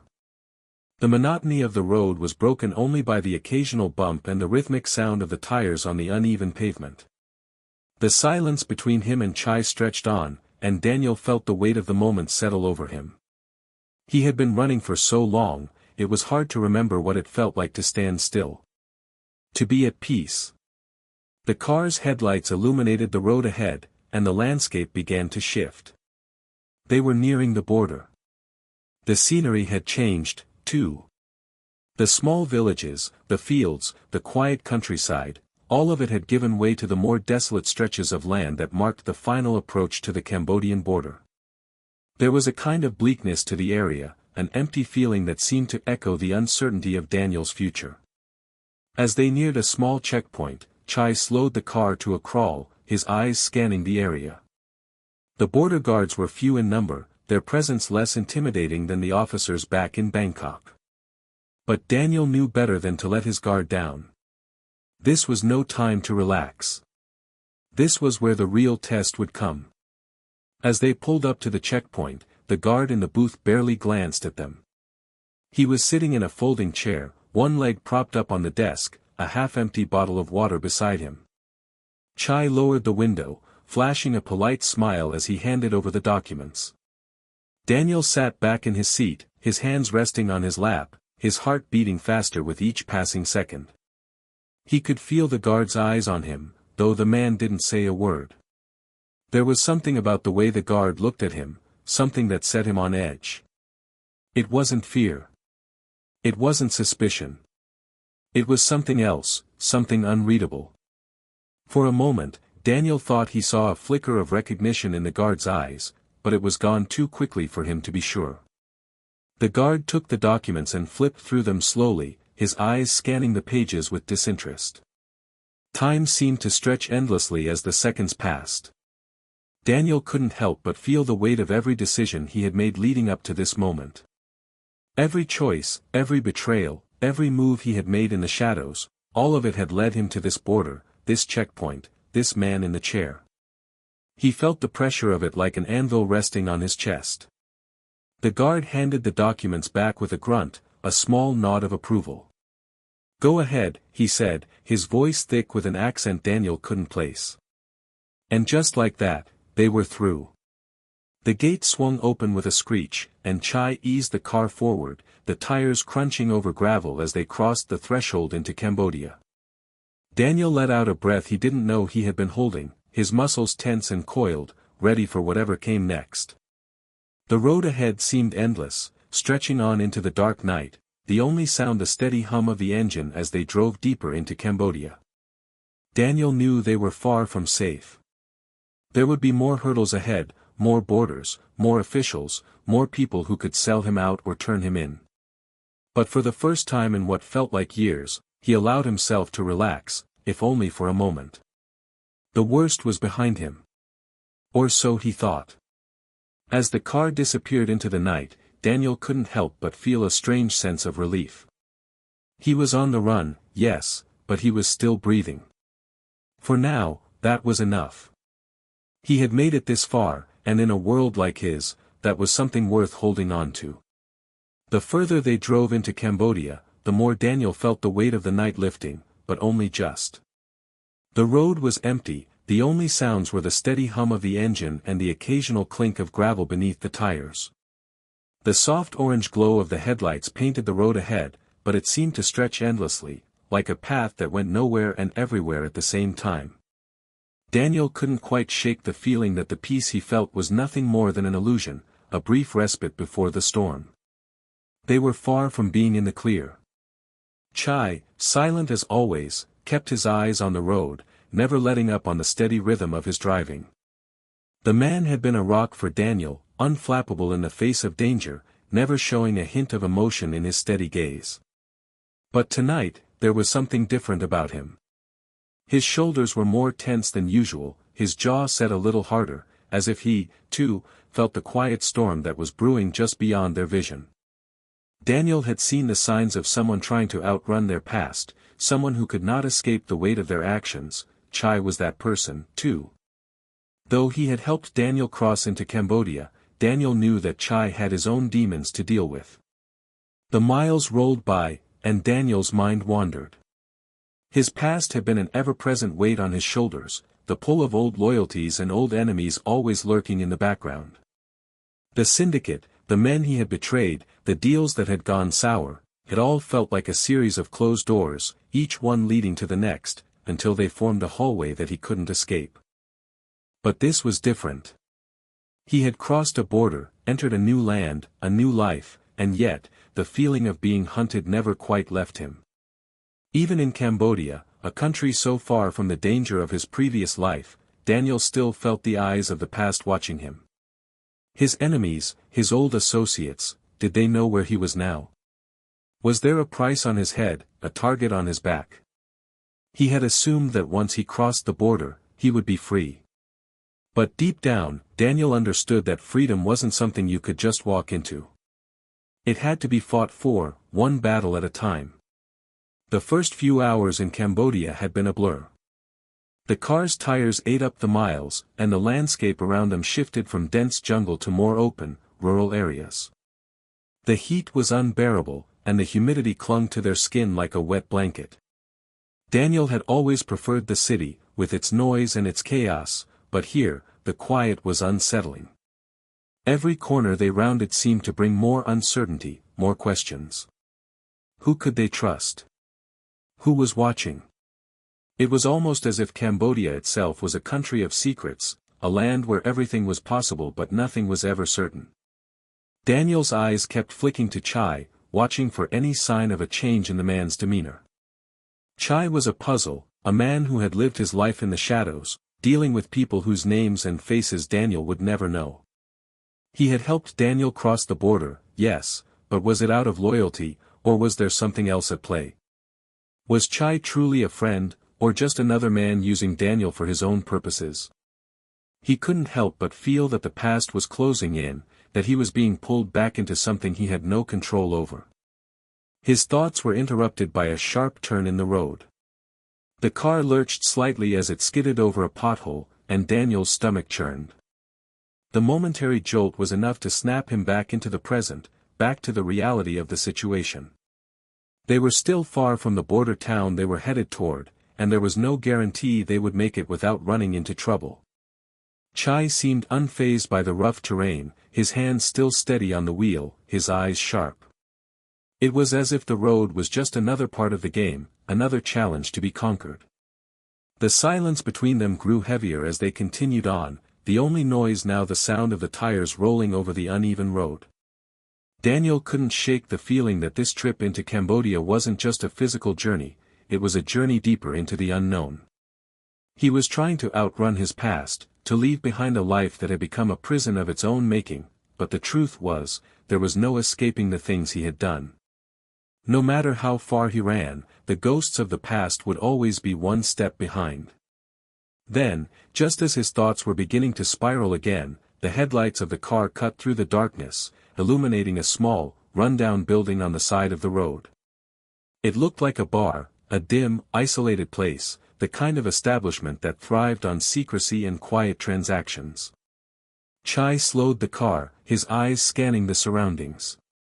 There was something about the place that seemed too quiet, too off the beaten path.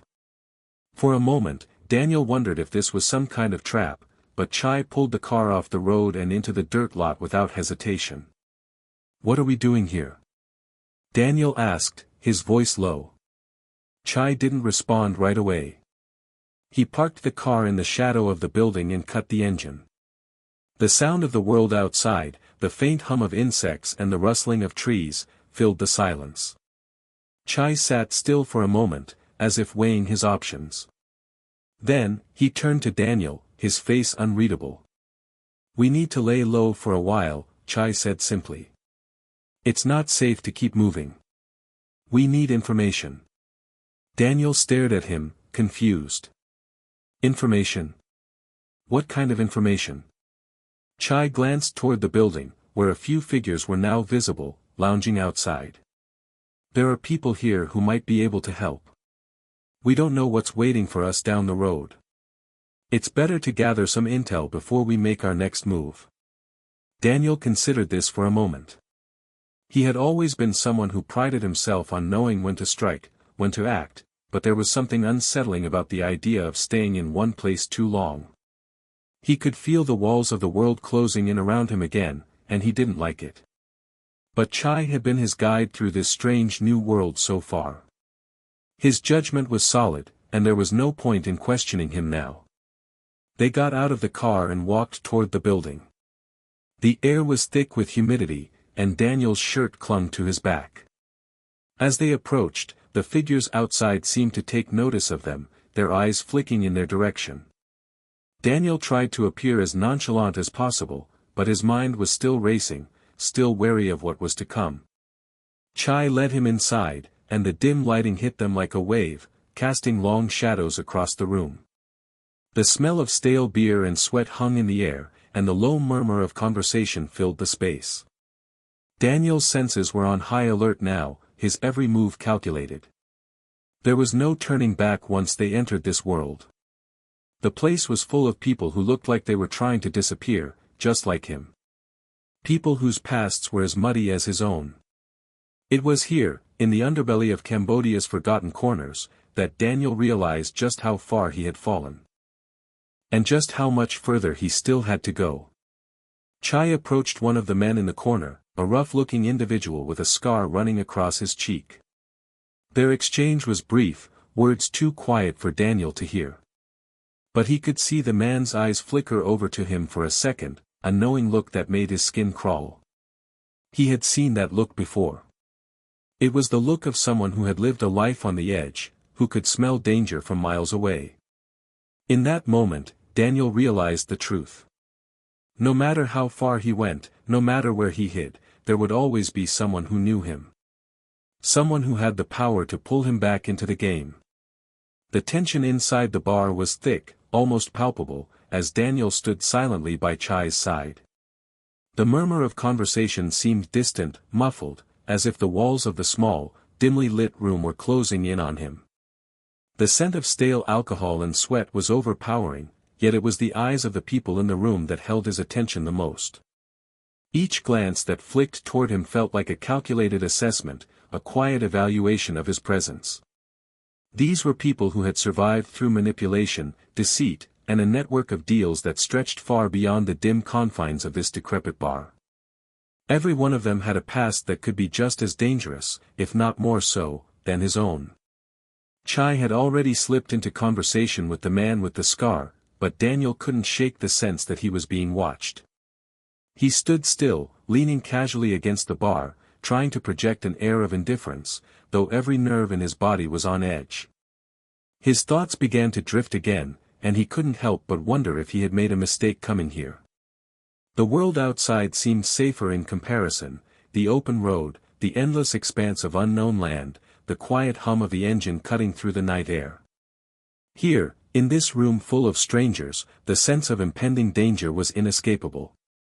He glanced around once more, scanning the faces in the room. There were a few men in the back corner, their eyes bloodshot, their movements sluggish, as if they had been drinking all night and were now in the midst of some kind of quiet haze. They didn't seem to care much for the newcomers, too absorbed in their own business. A woman sat at a table near the window, her gaze drifting aimlessly toward the street outside, her fingers tracing the rim of a glass in a rhythmic, almost hypnotic motion. A few others were scattered around the room, each one of them projecting a sense of caution, but also something darker, an underlying desperation, the kind of look that said they were all running from something, just like him. Chai's voice broke through his thoughts, low and steady, though there was something in the way he spoke now that made Daniel feel uneasy. "We have a buyer," Chai said quietly, but his words were weighted, as though there was more to the deal than he was letting on. Daniel glanced at him, his brow furrowing. "A buyer?" Daniel repeated, his voice betraying the suspicion that had been building in him. "For what?" Chai didn't answer immediately. Instead, he motioned for Daniel to follow him, leading him toward the back of the room. The scarred man, who had been watching them both, seemed to acknowledge their approach with a small nod. He was seated at a table in the far corner, his face still shrouded in shadows, though Daniel could see the outline of a long scar running across his cheek, ugly, jagged, as though the man had survived a brutal past and lived to tell the tale. The man didn't say a word as Chai sat down opposite him, gesturing for Daniel to take a seat beside him. Daniel hesitated for a moment, his eyes still scanning the room. He wasn't sure what kind of game Chai was playing, but it was becoming increasingly clear that he had stepped into a world where rules didn't apply, where everything was negotiable and dangerous. He had once been a master of this kind of game, but now, the pieces felt unfamiliar.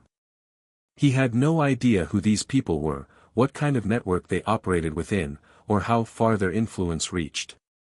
He had crossed into unknown territory, and for the first time in years, Daniel felt truly vulnerable. The man with the scar finally spoke, his voice raspy, as though it had been worn down by too many years of harsh environments. "We've got a problem," he said flatly, his eyes never leaving Daniel's. "Word on the street is that the Syndicate's been looking for you. Not just the usual goons, but the big players. They've got a price on your head. And let me tell you, there are a lot of people who would like to see you pay." Daniel's heart skipped a beat, his chest tightening. The Syndicate? He knew they were ruthless, but to hear it confirmed in such a blunt way hit him harder than he had expected. The idea of being hunted was one thing, but hearing it so plainly, from someone who had likely dealt with the Syndicate's underworld himself, brought the reality crashing down like a wave. "You're a marked man," the scarred man continued, his tone matter-of-fact. "And that means trouble for anyone who's involved with you. Including Chai here." He gestured toward Daniel's friend, his eyes narrowing. "You might want to think twice about sticking around." Daniel turned to look at Chai, searching his expression for any sign of hesitation, but the man's face was unreadable. There was no hint of concern, no flicker of doubt. Chai seemed as calm as ever, though there was something in his demeanor now that suggested he wasn't sharing everything. Daniel could feel the weight of that unspoken tension, the kind of weight that you only felt when you realized that the truth was being kept from you. But Daniel had been in this game long enough to know when to press and when to hold back. Now was not the time for questions. Instead, Daniel gave the scarred man a sharp nod. "What do you want in return?" The scarred man didn't flinch. He leaned back in his chair, crossing his arms over his chest. "You've got enemies. We've got the people, the resources, the network to help you disappear. But you'll owe us. And we don't deal in favors. You'll pay us in kind. One way or another." Daniel took a deep breath, feeling the weight of the decision pressing down on him. The idea of owing someone in this world, of being tied to them by a debt that could be called in at any moment, wasn't something he took lightly. But at the same time, what choice did he have? The Syndicate was closing in, and if he didn't find a way to get out of their reach, he'd be a dead man. "All right," Daniel said slowly, his voice calm despite the rising tide of tension within him. "Let's say I agree. What happens next?" The scarred man's lips curled into a thin smile. "Next. We make sure the Syndicate forgets about you. And we do it quickly. You'll leave everything behind, the name, the face, the past. You won't be the same person when you walk out of here. You'll be someone else. Someone the Syndicate won't recognize." Daniel nodded, his mind already working through the details. The idea of starting over, of shedding his old identity like a snake shedding its skin, was terrifying. But it was the only way. As the man with the scar outlined the terms of the deal, details that made Daniel's stomach churn with unease, he couldn't help but think of the life he had built and the people he had left behind. His old associates, his old enemies, all of them would be gone, wiped away like a bad dream. He would be nothing more than a ghost, a faceless man drifting through the world, trying to outrun the very thing that had defined him for so long. For a moment, the weight of that realization almost crushed him. To give up everything, to erase the very essence of who he was, felt like a betrayal, not just to the people who had known him, but to himself. He had always prided himself on being in control, on forging his own path, even in the most dangerous of circumstances.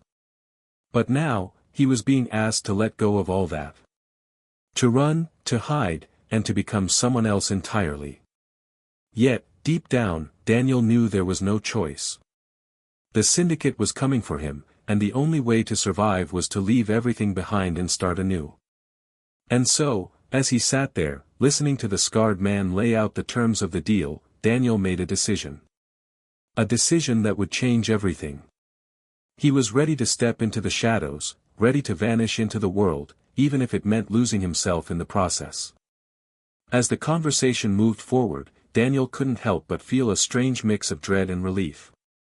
This was the beginning of something new. Something dangerous. And something he would never be able to undo. A faint drizzle hung over the industrial district as the task force made its final approach, the kind of mist that softened every shape and blurred every line, making the world appear calmer than it truly was.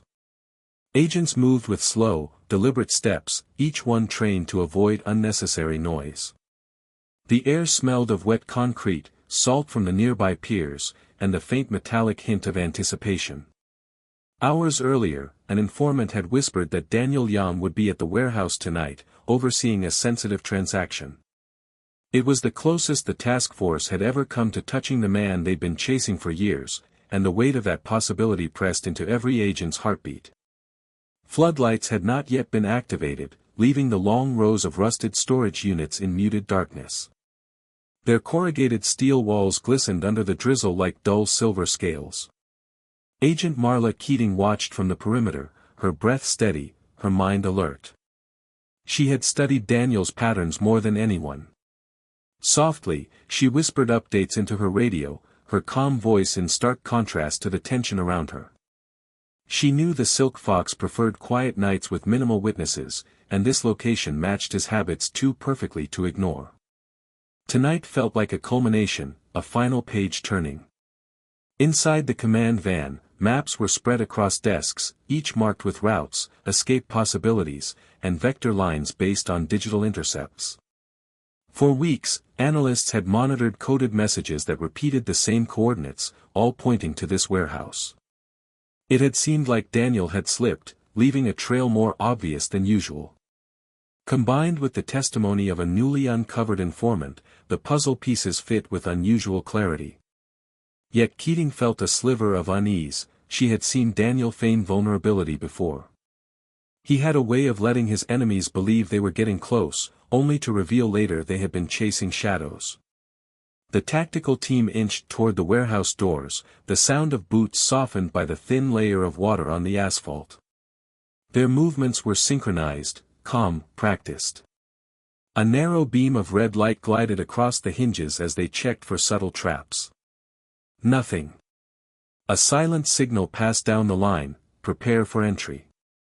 Inside, the warehouse remained dark, but muffled sound suggested activity, voices, shuffling, crates being moved. It was enough to trigger adrenaline but not enough to confirm who was there. Every agent hoped this would be the night the Silk Fox finally lost his invisibility. Keating crouched beside the van door, eyes fixed on the warehouse. Her instincts hummed quietly beneath her professional focus. She remembered Daniel's patterns, always indirect, always patient, always 3 steps ahead of the people hunting him. For someone who built an empire on silence, showing up in person for a high-risk exchange was uncharacteristic. Still, they had followed procedure, built a tight perimeter, and sealed potential escape routes. If Daniel was truly inside, there was nowhere left for him to slip through. At least, that was the hope the task force clung to. When the breach command came, the metal doors swung inward with a sharp clatter that echoed through the cavernous space, but the expected chaos never erupted. Instead, a stillness settled almost immediately, heavy and unnatural. The tactical lights cut through the darkness, revealing rows of crates lined neatly like soldiers awaiting inspection. A small crew of men stood frozen beside a forklift, their expressions more confused than startled. Their hands lifted obediently as agents swarmed the interior, but something felt off. The setup looked too clean, too organized, lacking the usual irregularity of a live criminal operation. Keating stepped inside, letting her eyes adjust to the interplay of shadow and flashlight beams. The air was cool and still, carrying none of the tension that should accompany Daniel's presence. She scanned the men quickly, none of them resembled the mastermind they sought. The crates, when pried open, revealed nothing more than cheap consumer goods. No weapons. No contraband. No coded ledgers. No sign of the elusive Silk Syndicate's inner workings. Everything had the sterile scent of something arranged, staged, placed for effect rather than purpose. A wave of realization began to rise in her chest. As agents pressed the warehouse workers for information, their responses came out hesitant and uncertain. They claimed they were hired for a one-night job moving merchandise, paid in cash by someone they had never met. No one could describe the organizer. No one had seen Daniel. The whole situation felt like a set piece left behind after a performance. Keating walked among the crates in silence, fingertips grazing the surfaces. It was then she noticed that all identifying marks had been deliberately removed. The crates had been scrubbed clean, their edges too crisp, their arrangement too symmetrical. Daniel had planned this. Radio chatter grew restless as the task force realized what had happened. Keating remained still, absorbing the truth. Daniel had fed them this location. The informant hadn't betrayed him, he had been used as a conduit. The coded messages had not been slips, they were breadcrumbs leading the task force exactly where Daniel wanted them. Whoever Daniel needed removed from his path, whether rival crews, corrupt partners, or internal risks, had now been swept up neatly by federal hands. The sting operation had been inverted, turned into a quiet purge of his own choosing. Keating exhaled slowly, letting the calm wash over her despite the frustration tightening her chest. Daniel Liang had never intended to be here tonight. He had orchestrated the tension, the urgency, the illusion of vulnerability, all to buy himself time. Outside, the drizzle softened to a faint mist, and in that gentle quiet she understood the full brilliance of his move. While multiple agencies focused their entire attention on this location, Daniel was likely already on a plane, slipping into another country under one of his many identities. And as she stood in the quiet warehouse, surrounded by crates arranged like props in an empty theater, she realized the Silk Fox had not merely escaped them tonight. He had guided them, like a careful conductor, into playing precisely the tune he required. A pale gray fog clung to the edges of the city as the Silk Fox made his final moves, the kind of fog that softened outlines and blurred truth into suggestion. Daniel Young stood at a window in a nondescript safe house on the outskirts of Oakland, watching headlights glide silently down a distant freeway. He knew the federal sting operation was already underway. He had felt it approaching like a slow tide, predictable and inevitable. But unlike most men cornered by law enforcement, Daniel found himself calm, his breathing steady, his mind clear. He had spent years preparing for this moment, ensuring every possible exit had been rehearsed until it felt like muscle memory. Tonight was not an escape born of panic, it was the execution of a plan crafted with the precision he had become known for. The safe house itself bore no trace of its temporary tenant. The walls were bare, the furniture generic, the closets empty except for a single duffel bag he had packed weeks earlier. Inside were only the essentials, a change of clothing, an emergency passport with an identity he had built over years, a thick envelope of cash, and a low-tech burner phone sealed in plastic. No ledgers, no keepsakes, nothing sentimental. Daniel had never allowed emotion to anchor him to any place or object. That was part of why he had survived for so long. He lived like a shadow, present only in fleeting glimpses. As he left the house, he did so without hesitation.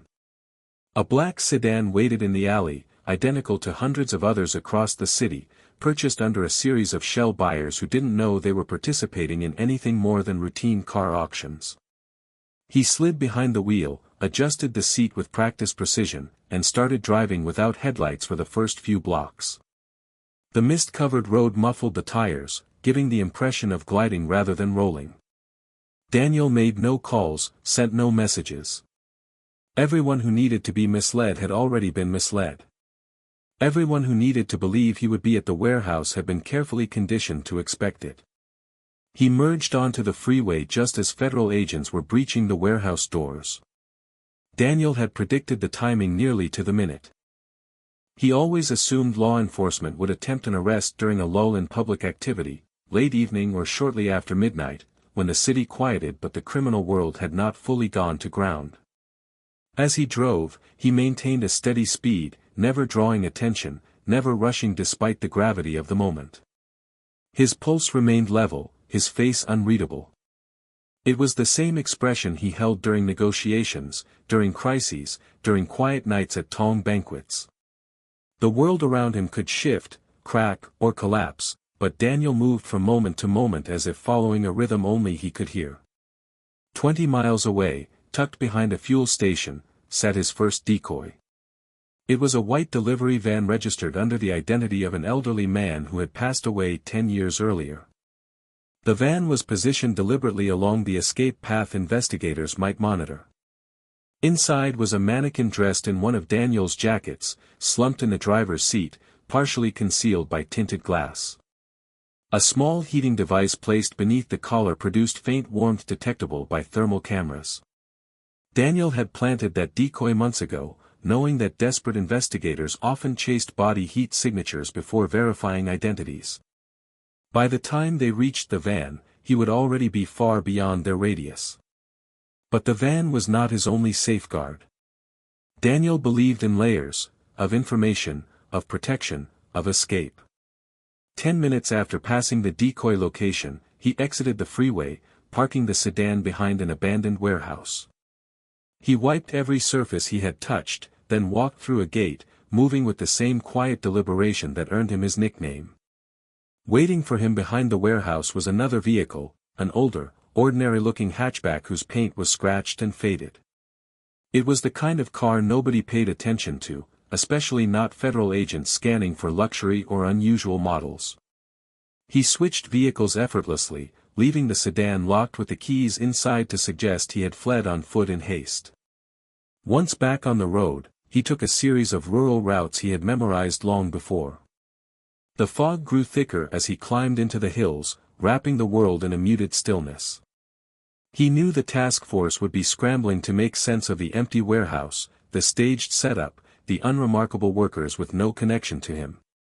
By the time they realized the operation was a misdirection, too many precious minutes would have passed.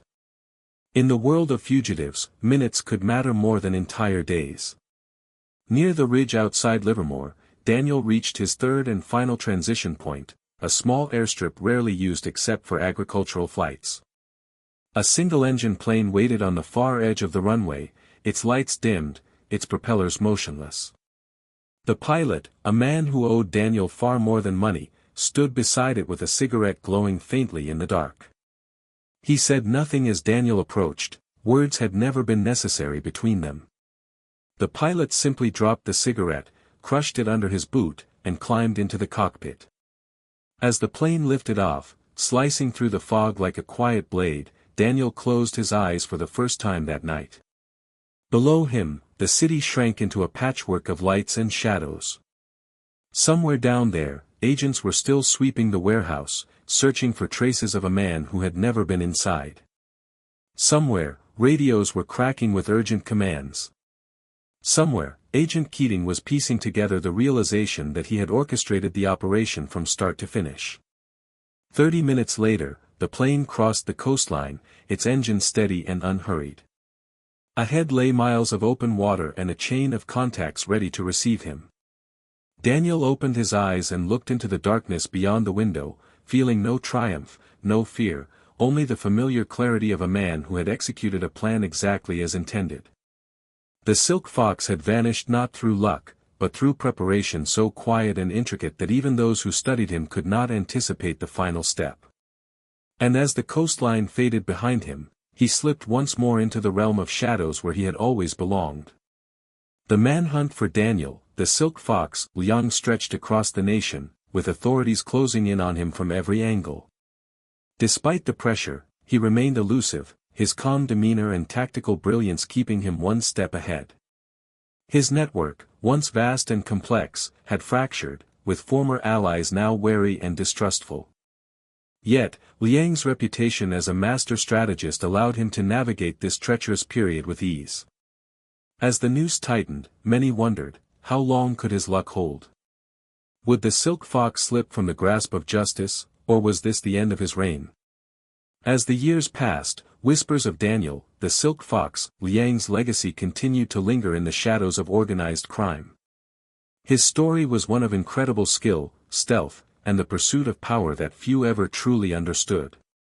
Even after his escape, his name became a symbol of myth and mystery, a figure whose rise and fall was far from ordinary.